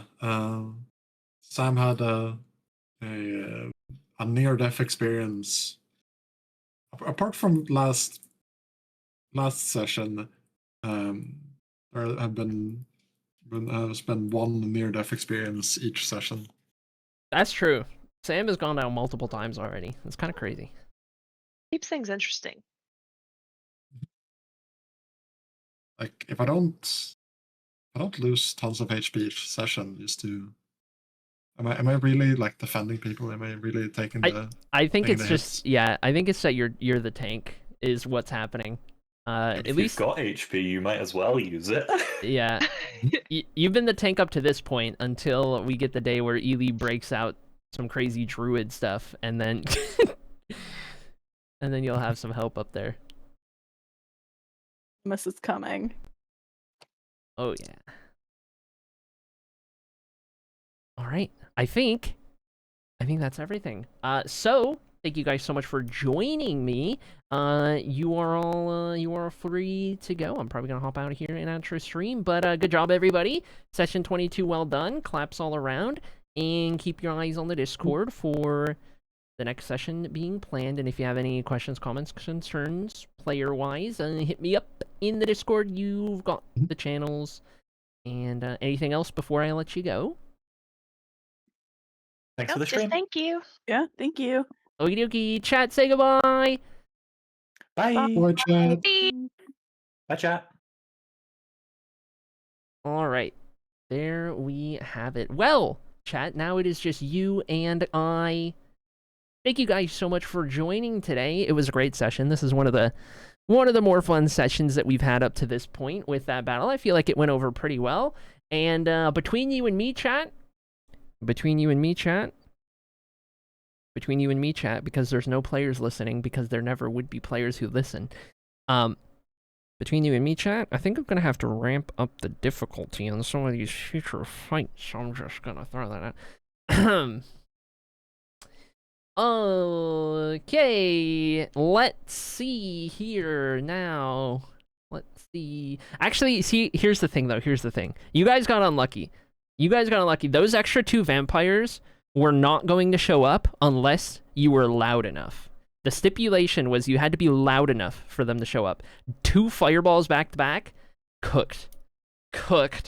So you could have just been the one, and you guys would have handled that pretty good. But alas, Hera immediately casting Thunder and 2 fireballs. Loudest caster to have ever casted. Honestly, somebody can make a montage of all the loud things Hera has casted, because it's kind of insane. Cooked is the expected outcome of a double fireball. I get the job done. I do not do it quietly. That's fair. What is this? What do you mean, what is this? What is frick? What do you mean? It's a good emote. Anyway. Donkey. Chat, let's find a raid. Perhaps let's take a look. And maybe just send you guys somewhere. Pull this up here. I'm still like on this scene, which is a whole thing. Let me display capture off. You can look at Sam. Actually, let me do this. We'll showcase our hero of the day who had to leave early. Echo Microwave, aka Etheria, swooping in with the Revivify in the last moments. And definitely some love to Echo, because Echo's brand new to D&D. And this is Echo's first time playing. And has been picking everything up and doing great. And saved the day and revived a character. So you love to see it.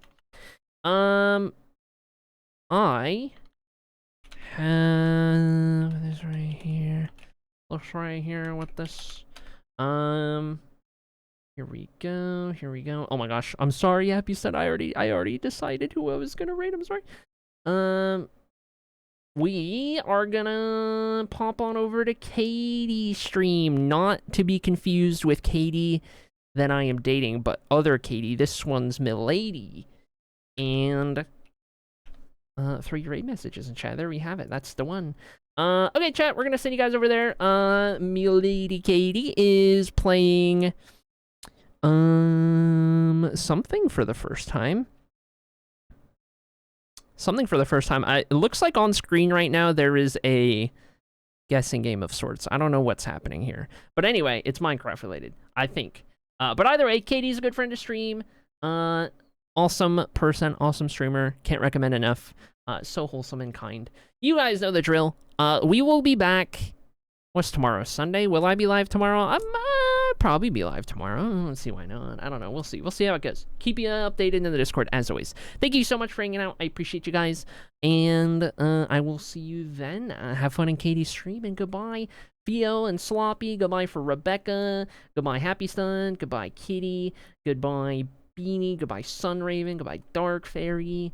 Who else is in here? If I scroll up, goodbye, Misty. Goodbye, Saribot. Classic. Goodbye, Sorrow. I think I got everyone. I don't think I'm missing anyone. Goodbye, Snowy from earlier.